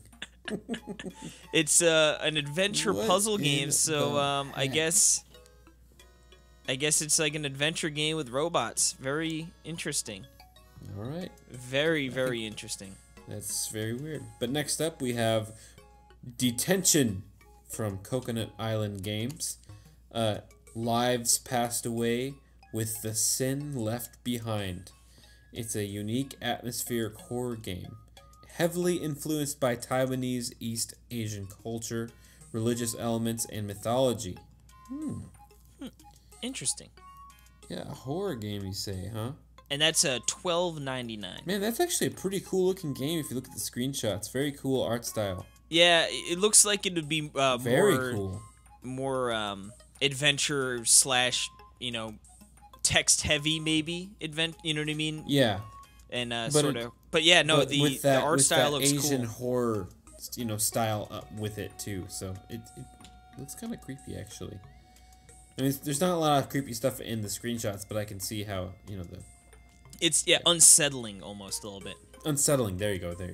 Now this next game, I'm very interested in. It looks really cool, and I've heard a lot of really good things about it, and that's Mulaka. And it's for now here you go, Case. $19.98. I don't hate it. It's unorthodox, right? But at least I get it though. It's not 20, man. Now I don't know this for sure, but I think the reason it's that is because the graphics are those low polygon graphics, and it's going for that 1998. The 1998 look. Year? You know what I'm talking about? I mean, it might be late N64. For sure. I mean, obviously this game is way more gorgeous than the 64 game, but you know what I mean? I think that'd be cool. This game looks cool, dude. Screenshots look great. During, I think it was the Nindy Spotlight or whatever the heck it was over the summer there. Showcase. Yeah, this was definitely one that I was like really interested in, just because, like you said, I mean, it's got the polygonal look to it, but like the colors are really nice, and it looks like it could be a really interesting. Interesting game. This up. I think this would be one really cool. That I really want to get around to. Maybe when a nice sale comes out. Maybe when I find some time. But yeah, no, this is definitely one I would like to check out. Now, moving right along, the next game we have up here is Grid Mania for $3.99. Now, this looks like a match 3 puzzle game of some sort, maybe a riff on that. It's not a match 3, but yeah, it's like a shifting tile. Maybe not necessarily match 3, but that kind of. Oh, look! Yeah, make the most of your brain power to fill the whole level with colors in match 3 style game. That's Grid Madness. So I guess maybe there's a couple different modes to mess around with. Sure. There's over 170 levels in 4 different modes for $3.99. Seems like a good deal to me. Yeah. Talk about bang for your buck, Bobby. Here's $1. I always get sticker price. They say that Buck Strickland started off with $1. Here's your $1, Bobby. All right. Doesn't he just use it like a vending machine?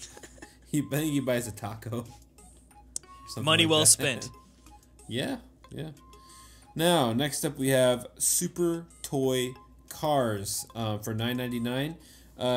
It's a tabletop arcade combat racing game featuring fast and cool looking cars. Now, we have a review of this on our website, NintendoWorldReport.com. Definitely check that out. Apparently it's an okay game, but that's about it. Has some issues. So talking about okay games, although actually I've heard varied things on this game, and that is North for $2.99. Now this is I believe like an adventure game with some puzzle elements. I guess a very avant-garde, weird game. Yeah, I believe it's supposed to be more about the story, right, than anything, and sort of what's going on. Yeah, give me. I read on we have a review on the site, and when you start the game, it says play the game in one sitting and read everything. That's what they request that you do at the beginning of this game. And apparently it's about 45 minutes long. So, but our reviewer really liked it. Yeah. So... Yeah, I know. I don't know. Justin Nation, on the opposite side of that spectrum of reviews, I know he did not enjoy it as much, but...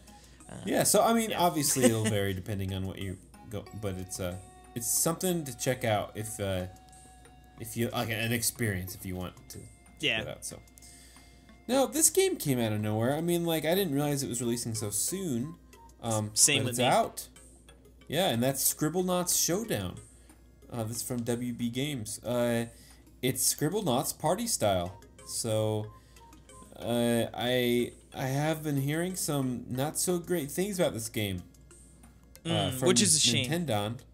Yeah, it looks great. It looks fun and happy and cool, and the idea sounds cool. You know, I love party games, and Scribblenauts would be cool. But anyway, we'll probably hear more about this before next week. So now to round out the eShop roundup here, and I think we made pretty good time on this one. Is Fear Effect Sedna. Yep.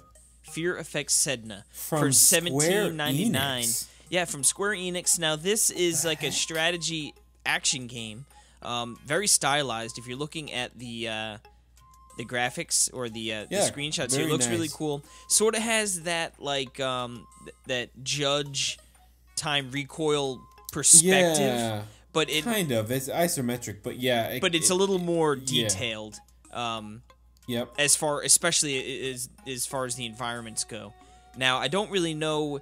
Thrilling action and stealth gameplay enhanced by the Fear system, an exciting story and ultra stylish cutscenes. Yeah, and I know it's rated M. Yeah, let's see the Fear effect. When your fear meter rises, you'll be more susceptible to injury, but will receive a boosted damage output and special abilities.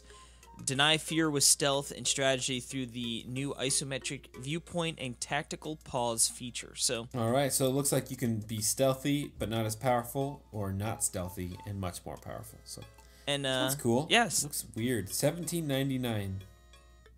It's a weird price for a weird game, but it looks sort of cool. It looks sort of cool. It does. It does. Now that'll round up our eShop roundup, and we're on a roll case. We're just chugging along. And let's go right into the old-fashioned MyNintendo Reminder. MyNintendo Reminder. What the heck's that? It's been a while. Yeah, so now something actually significant news-wise with MyNintendo has happened. No, it's not new wallpaper downloads. It's gold points translating into money, or what I like to call pennies. yeah. Very little amount of money. So, yeah, you can use gold points towards purchases, and this is really weird, okay? Now, you'll get 5% of digital purchases worth of gold coins. Now, each one's worth 1 penny. So, let's say, I love how they put it. Like, if you buy a $10 game, you will get money. You will get 50 cents. Yeah. So essentially, if you were to buy a $60 eShop game, digitally, you would get 300 gold points, which then could be redeemed for $3 towards your next eligible purchase. But that's not exactly right, though. That's not. That's the example they gave on Nintendo's. I know, but here's the thing: is everything is eligible for certain amounts of coins. Okay, did you know this? No. So, like for instance, I'll just pick a game at random. Grid Mania, that's eligible for up to 20 coins. You can use 20 coins, meaning you can get 20 cents off. And like for a whole so you new could world, never technically get like a full game. Right. That's what it's looking like. It says eligible like for a whole new world that's eligible up to 50 coins. So it's really, but then like for bigger releases, eligible up to 90 coins for that Fear Effect Sonata. Yeah, and Scribblenauts is up to 200 coins. So you can use up to 200, you know. So they don't want you ever to get a free game as much as just getting some discounts. It's so much. Yeah, they don't want you to get a free 90 game. They want you to points, save I guess, 15 cents. Yeah, 90 points is essentially, I guess, 90 cents. Which I guess when you think of like off an $18 game, let's just round it up to $1, you know. They get $1 off. I mean, I don't know. It seems it's nothing. Yeah, it's pretty minimal. I know Wario64 did like math on Twitter after this all went down. It was like, if you buy $12,000 or $1,200 worth of digital or $6,000 worth of physical, that's when you'd get enough back for a $60 game. Which now we're, like you said, you can't even really do that. But no. And the best thing is, the gold points expire after 12 months. It's so bad, like on so many levels. Like whatever. It's not. We don't need this, right? I mean, we're not entitled to this, so I guess it's kind of cool. But I mean, it's so like nothing. Yeah, because when I saw that example. It's like I buy a full-priced eShop game off digitally, $3 off. You're like, $3 off of 60. It's not a ton of money, you know what I mean? But it's like, right. All right, like, but yeah, now it's like with the eligible purchases, like, yeah, right. Oh man, 90 cents. But the digital. Remember the digital deluxe program? Well, that thing was bumping. That was freaking sweet. I mean, that was if you bought a $60 game, you get $6 worth of. I mean, you could I love this analogy of, or not analogy, but this idea that you buy a retail game, you can get a free NES game. You know. Yeah. That program was amazing.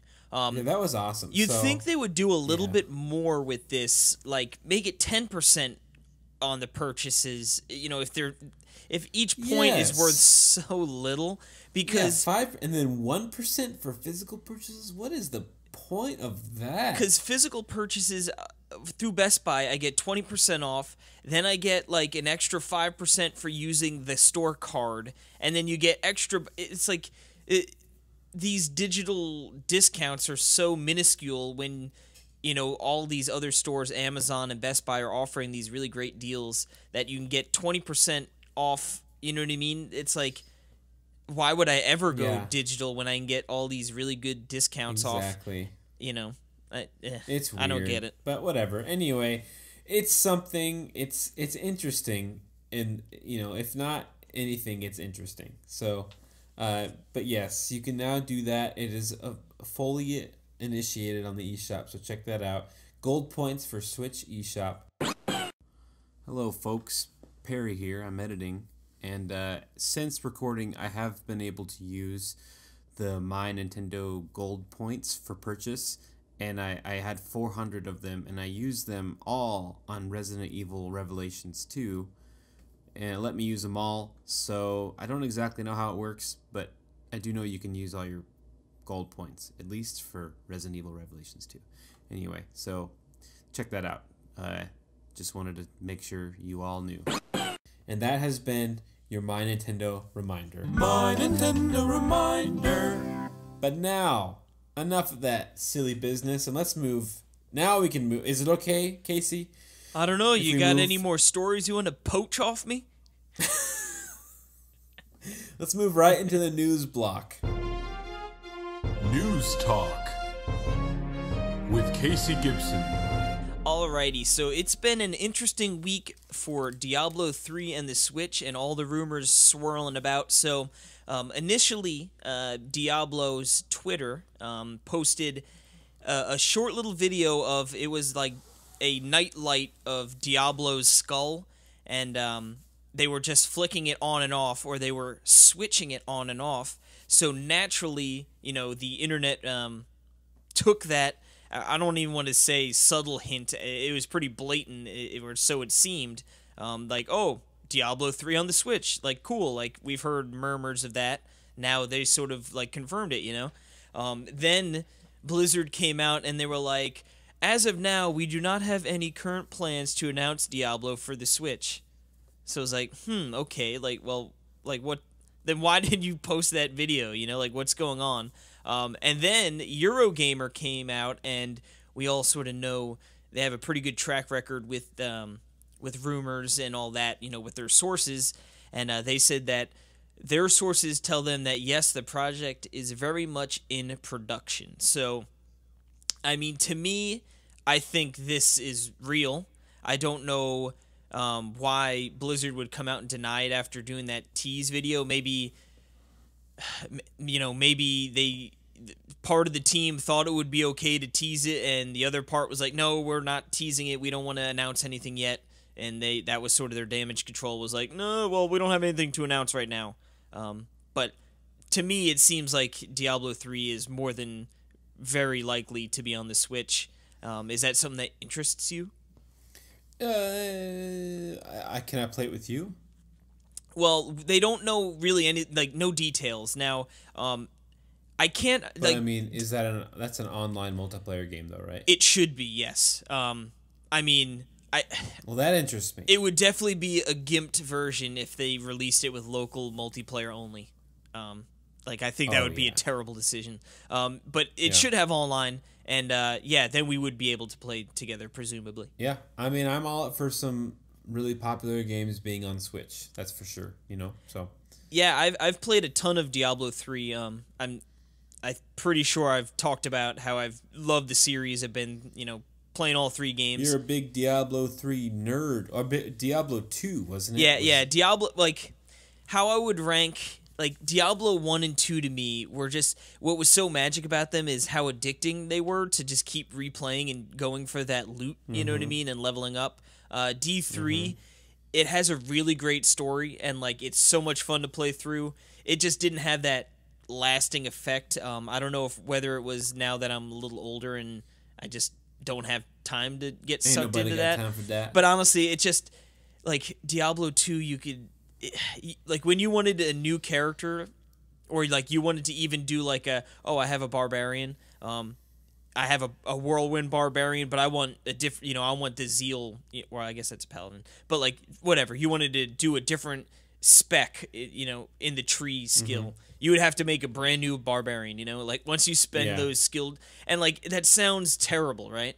But there was just something so fun about, like, all right, I'm going to re-roll a new character, it's time to invest, you know, and, like, and you'd put the time in, it was just so much fun. I don't know. But D3 is still a lot of fun, and I would totally play it on the Switch. The Mighty Ducks 3? Yeah. Quack, quack. Those Seton Hall bastards. Now, of course, we had mentioned last week, we sort of had a whole topic on it, how it was the Switch's first birthday party. And some of the things that started coming out were people were noticing that their play times were sort of like rolling back and saying like, oh, first played a couple days ago, and it was like people were freaking out like, oh no, we're going to lose all of our saved time, you know, or at least the activity log to tell you how many hours. But luckily, Nintendo had sent out a tweet confirming that they are still being, you know, kept track properly. I guess it's just more of a bug on the interface up properly, front. So in quotes. What was that? Meaning not proper. They're being tracked properly in quotes. Not like because they're still horrible. Near. Yeah, because they're still horrible. Yeah, it's still not the 3DS activity log, but they said that this will be addressed in a future update. So at least no one's going to, you know, lose their sort of track of their time. Yeah, that's cool. Now, we have some interesting news about Monster Hunter Worlds coming to Switch. Adam Boyes, or Boys... Well, potential. Let's not get anyone too excited. Well, yeah. Former PlayStation executive asked Capcom to let his new studio port Monster Hunter Worlds to Switch, and it's the same team that ported Skyrim to Switch, which is a nice port. This is interesting. I think everyone in existence is asking for this, I mean, every Monster Hunter fan, you know. So, yeah, I mean, I don't know if I have any interest in this.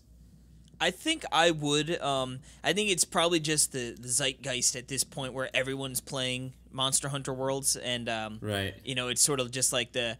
I think it's. I heard it somewhere, but someone made a good point where it's like Persona 4 was really good, right? Everyone loved Persona 4, but like and everyone like had a friend that was like, yeah, Persona 4 amazing, but it was like, okay, so then that way when Persona 5 came out, I think it did so well is because everyone knew 4 was so good that they were like, you know what, I didn't play that, but I'm gonna dive into Persona 5, you know what I mean? So I think the Monster Hunter Worlds is sort of getting that treatment where like everyone had heard about Monster Hunter, you know, on the 3DS, you know, PS Vita, or I guess more the PSP, and like knew it was a good game, but like maybe never got into it, whatever reason. So now that it was finally like, hey, here's a brand new one for PS4, it's like everyone jumped in and everyone's loving it, you know? So I think if they were to bring it to Switch, it would still get all that hype of people who've never really played the franchise before, and you would get those people who are diehard Monster Hunter fans. I don't know. I would love to see Worlds come, but I don't think it will. I think it will be another Monster Hunter game.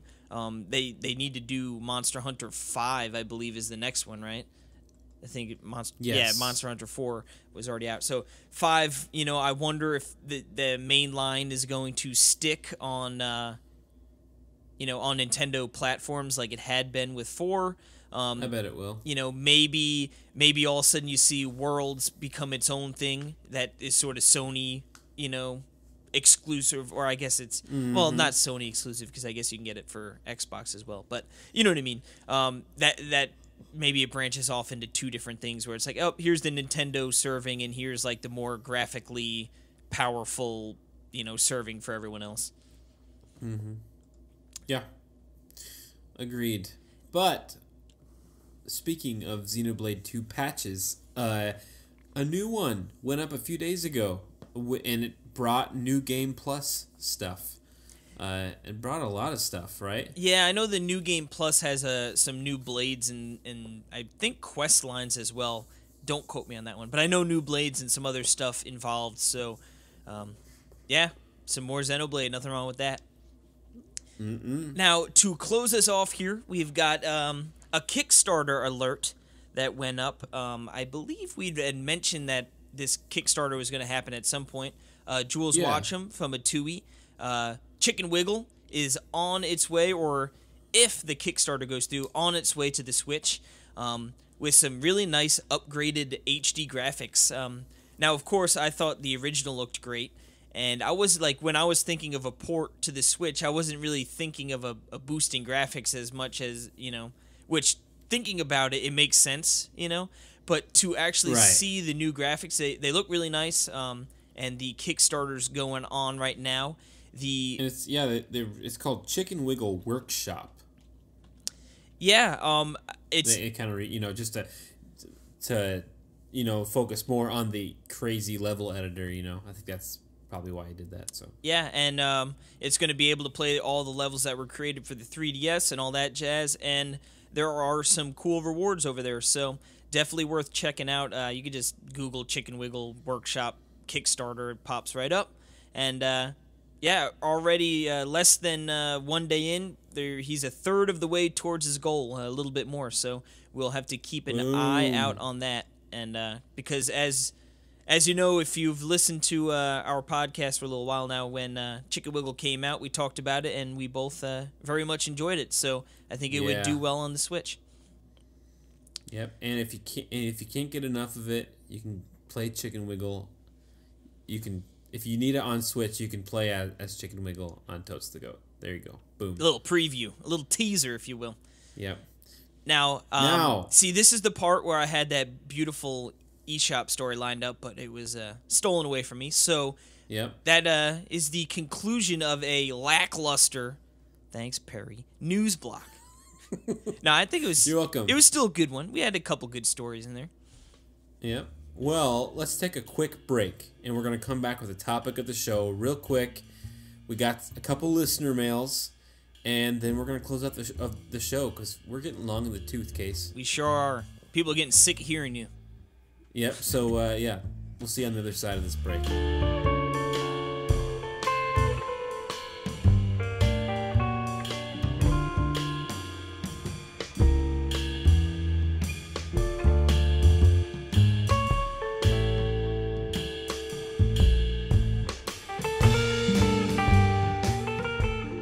All right, we're back with listener mail. Woo! I always love the listener mail. That's right. I got a couple here. One from Jonathan Boyden. He says, is Nintendo going to release a big-name franchise 3DS game this year? That would be 2018. He also goes on to say, what do you think it will be? He says, my bet is a top-down Zelda or a 2D side-scroller Mario. Ooh, that's a very interesting question. Now, we know that Pokemon's done.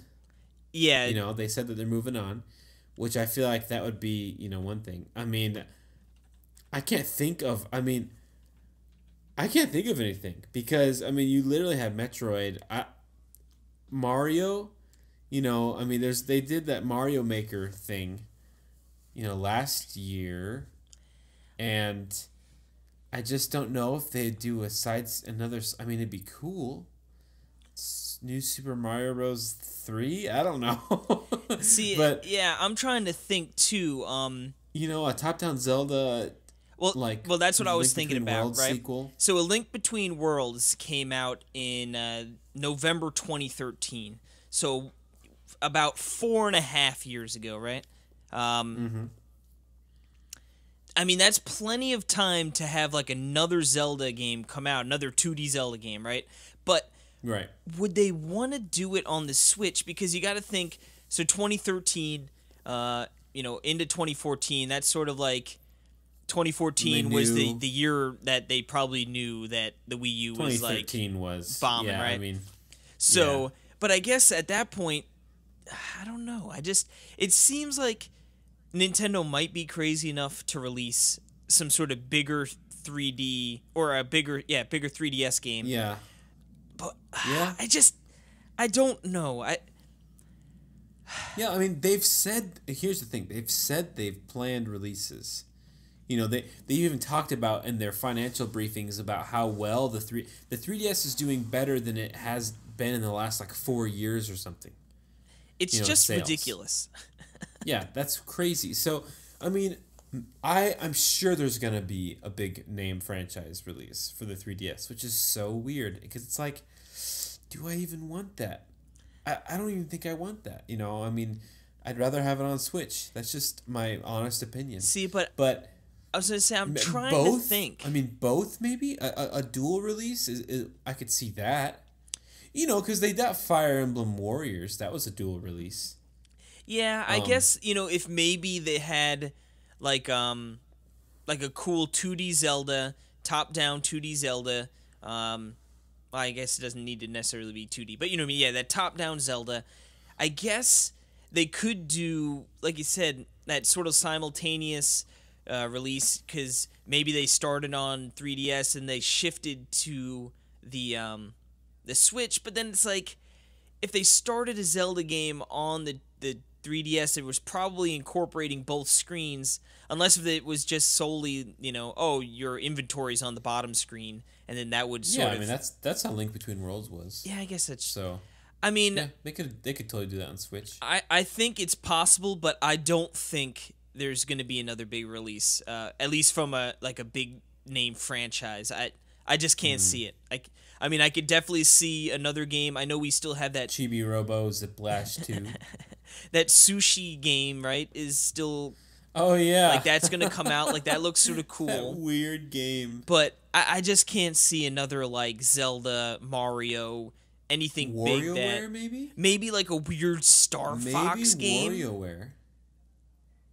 But I just... Ooh, Star Fox? Honestly, I don't think so. But there's got to be something. They've said that they've planned releases, Casey. But maybe, but not in the big name franchise. Maybe another Kirby game. Maybe I could see another Kirby game. To be honest, yeah. I don't know. I just another Fire Emblem. I could totally see another Fire Emblem. Oh, God help us. It's so funny how I went I used to be I would be foaming at the bit for a brand new Fire Emblem game, man, and they've just driven that into. And like I said, I played Echoes was probably my favorite 3DS Fire Emblem game, but it's just that was a great one. It's just to the point of nauseum. You know what I mean? It's like. Just pump the brakes. We already have the one for Switch coming out probably this year. Advance Wars. Oh, dude. What if they put out Don't Advance put Wars? it on the 3DS. That would be the most Nintendo thing of all time. Wouldn't Advance Wars, everyone's losing their minds, and all of a sudden it's exclusively for the 3DS. What? Only plays in 2D. Oh my goodness! It struck a chord with Perry right there. Yeah. Oh, you sure did. I mean, that is such a good question, Jonathan. Because they've said they're gonna do something. So what it's gonna Steel Diver 2. Let's just end it there. Steel Diver 2. That's what it's gonna come full circle. Free to play. No microtransactions at all. I forgot. They already made a Steel Diver 2. Oh my goodness. I forgot about that. Steel Diver 3. There you go. Now, we've got one more email here, and it just came in the wire. It just made it on the show. Yeah, this is great. Because mere minutes. So this is from Dan. Not good old Dan. He's not good old Dan. Good new Dan. Good new Dan. He says... Or do you want to take it, Case? Yeah, sure. He says, "Hey guys, thanks for constant podcasts. It really makes my day go by faster." The consistent podcasts. Whatever. I hope this question isn't too late for this week's podcast. In fact, it's not. Just barely. Perfectly on time. Anyways, so now that Nintendo has finally come out with their whole new coin system with MyNintendo, do you think those who subscribe to their online service will receive more codes for purchases? I think it'd be a great more coins for purchases. You're killing me, Perry. What did I say? You're killing me, Casey. You said codes. Codes, coins. Okay, do you think those who subscribe to their online will receive more gold coins for purchases? Okay. I think it'd be a great benefit to have. Also, everyone knows where each of you stand when it comes to cola. But what about donuts? Cake donuts or raised donuts? Which is best? Oh, one last thing. What's a Jimmy?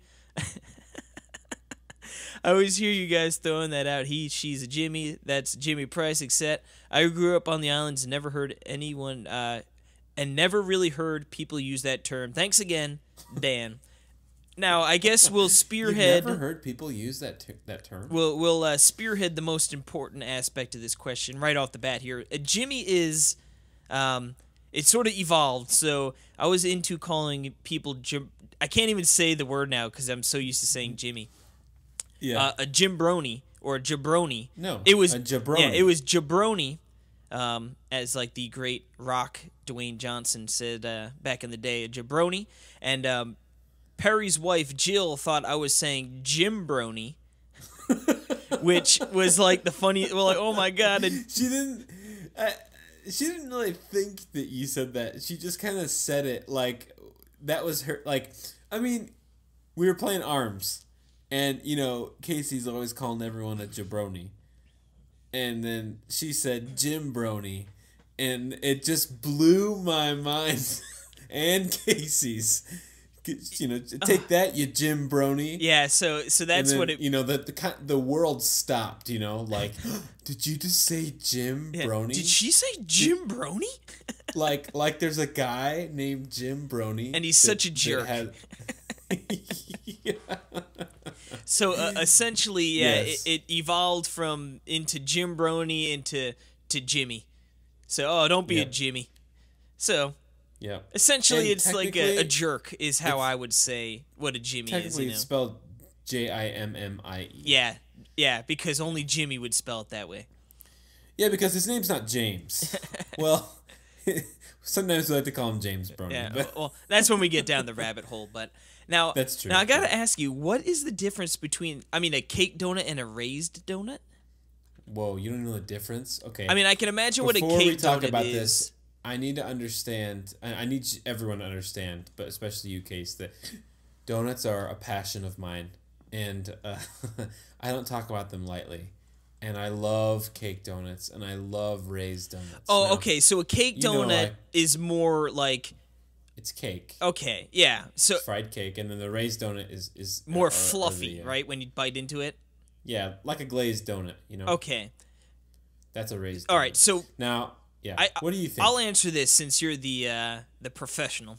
Now, I would say I like the raised donut more, but there are some like. If you go to like Dunkin' Donuts and you get like the blueberry cake donut, those are really good, like unbelievably good. But I would say for the most part, I would prefer a raised donut. I'm gonna have to go to see.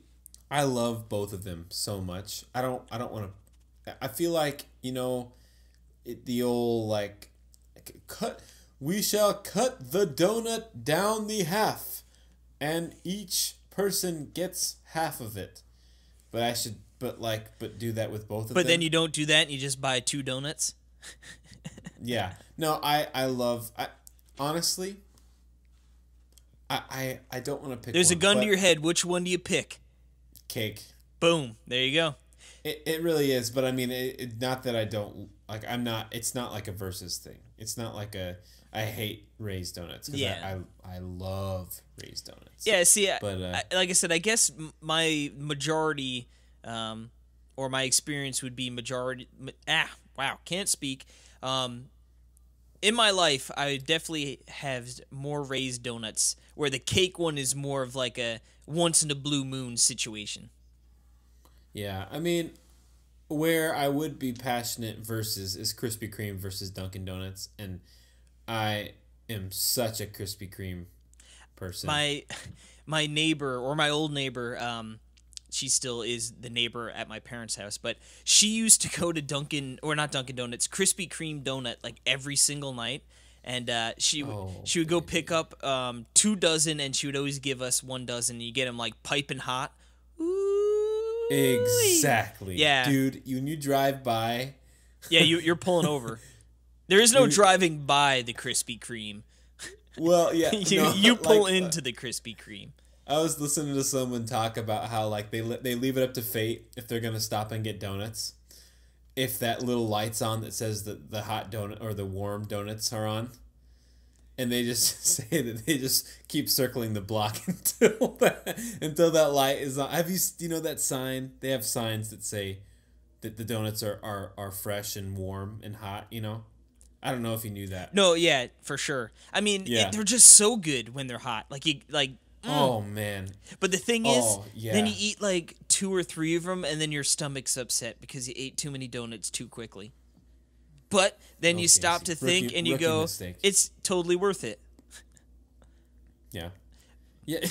Oh, dude, it's if you have a cup of Joe, a nice hot cup of Joe with you, oh, man. See, I've never had a warm Krispy Kreme donut with a cup of Joe because, I haven't had, Casey. To be honest with you, I haven't had a Krispy Kreme donut in probably like a decade. I don't know if there's... I know what we're doing when you visit. I was going to say, I don't know if there are any night. more Krispy Kreme donuts even on Long Island. You are going to gain like 10 pounds I got it. Let's see. When you come over. We're going to be getting Whoppers and donuts every night. Yeah. I need to buy another plane ticket home. I'm too fat. Yeah, look at that. Anyway, let's get to the main question of this. The nearest Krispy Kreme, 34 miles. Ooh, boo. Mine's like 6 minutes. Okay. The idea of their new coin system with MyNintendo, and then the subscribing to their online service will receive more gold coins for purchases. That makes so much sense. I never thought about that. Well, they did say... Okay, suddenly now, if you do subscribe to their yearly thing, now you'll get 10%. It would totally make sense, and it would, again, like, sort of feed into the, like, hey, we're trying to reward you for going digital, so go digital. They did mention, right, that there would be discounts, or am I making that up? So maybe it's just further, and maybe if you're a part of the online, how we mentioned, like, oh, there's eligible up to 90 points. Maybe if you have the online, it's double that. You could use up to 180 points for it, you know? That would be, right. I think that would be a really nice feature as well, because then it's like, maybe you don't necessarily gain more coins. It would be nice if you do, and I hope, you know, like you said, I hope that is part of it. But if you could use more of your coins on a single purchase, would be nice as well. Yeah, I think that's a great.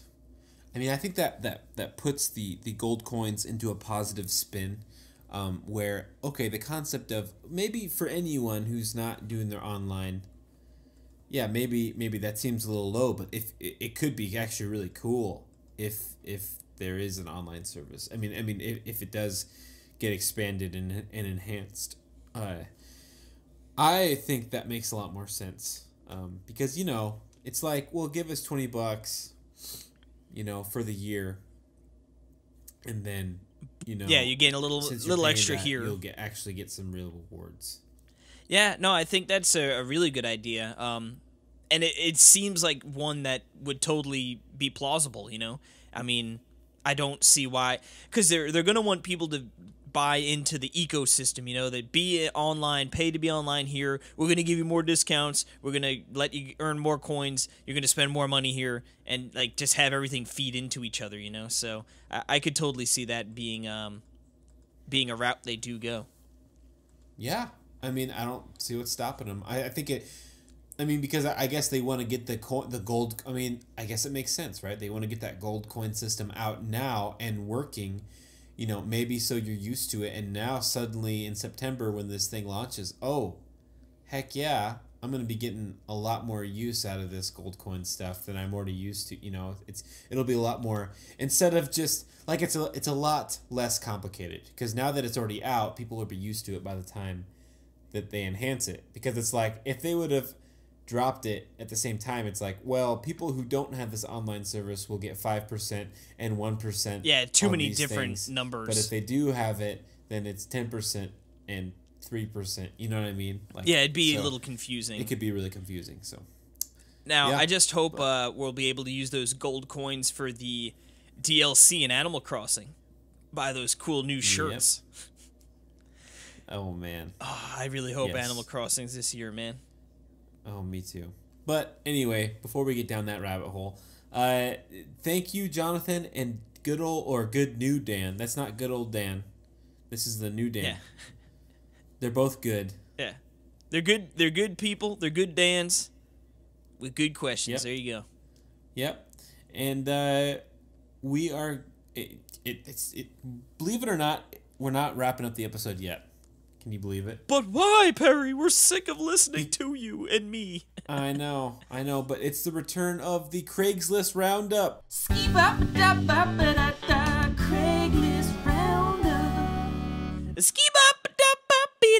You get the live jingle. Yep, and now this is gonna be quick. I got 2 pickups this last week. My first one, okay, there was this. I've been watching this on Craigslist for the last 2 weeks, and it was this picture of like My Pony Princess, this DS game, right? And it just, you would be watching that. Yeah. And well, I just mean I always saw it every time I passed by, and it said like 5 DS games, you know, $5 each, but it only showed that picture, so it's like, you know, if it's that game, it's not gonna be anything. But anyway, after 2 weeks, I finally clicked on it and I looked at it. I'm like, you know, maybe there's a really cool game in here, you know, I might as well take 5 seconds and check. And lo and behold, you know, there's My Little Pony, Barbie's Island Express, you know, all these games. And the last game is Shovel Knight for the 3DS. The only 3DS game, and it's Shovel Knight. And I don't have Shovel Knight on 3DS. And they were selling it for $5. So I was like, heck yeah! I mean, the cool thing about that 3DS game is that, I mean, the physical versions is that they include everything. So You know, like you can download the patch and get all of the DLC stuff. too, right? Yeah, DLC. Yeah, really cool. So, I got that for $5, and it was like basically brand new. The woman said she just basically just took it out of the plastic wrap, and the kids never played it. But Ungrateful yeah, physical little guys. Shovel Knight has a manual. Heck yeah. So yeah, that's $5. So I like that. Now my second pickup. This was something I've always dreamed about. Okay. Now 2 Game Boy Advances. This person was selling 2 of them, and I looked at both of them. And I looked at the screens because I always want to look if they're the AGS 001 or the 101. Now the 101s are the backlit models. Those are the best. They're wonderful, right? Game Boys there are. They're absolutely incredible. They're the best, Game Boys out there. And I was looking at these 2 pictures, and one of them, the back screen is really like light gray. I mean, a very light, or even like the brownish gray. And then the other one was like really dark, and I was like, oh, those are different. Like, I didn't see it with them on, because you can obviously tell when they're on. But when they're off, I was like, those screens are different screens, okay?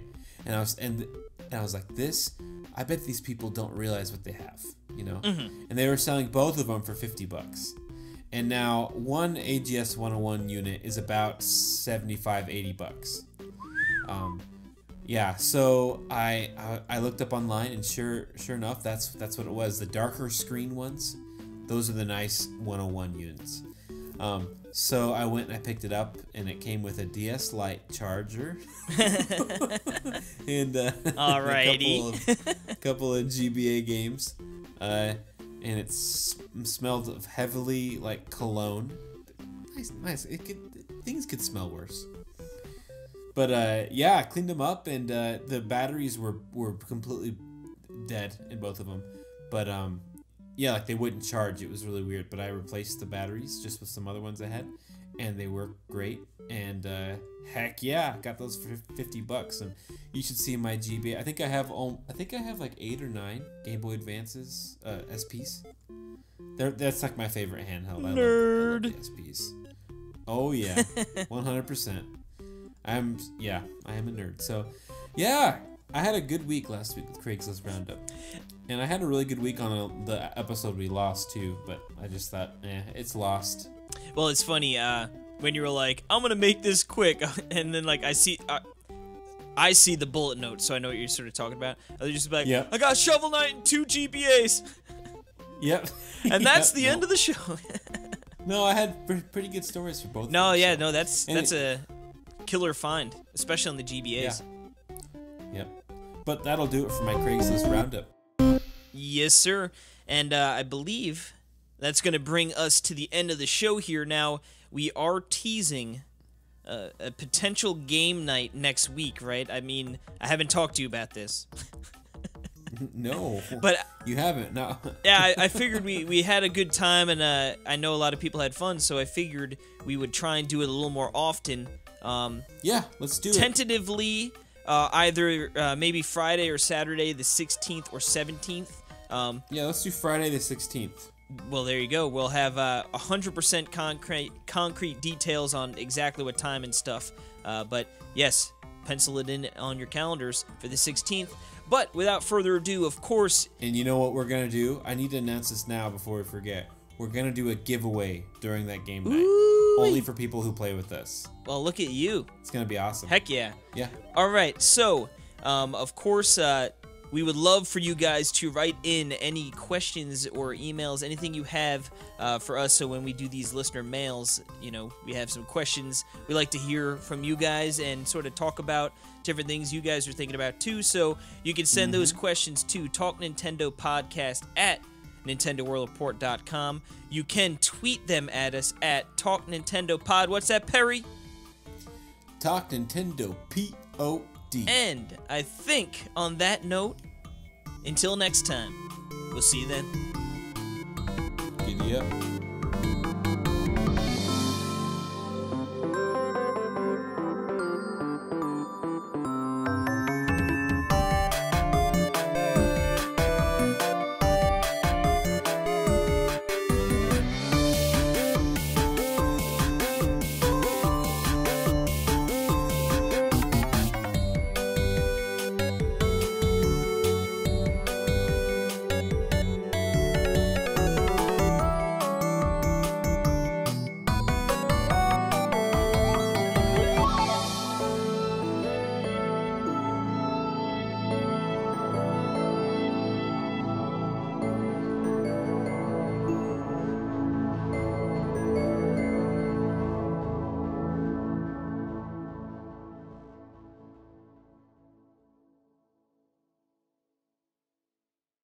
Now, didn't you want to start something off before the news block?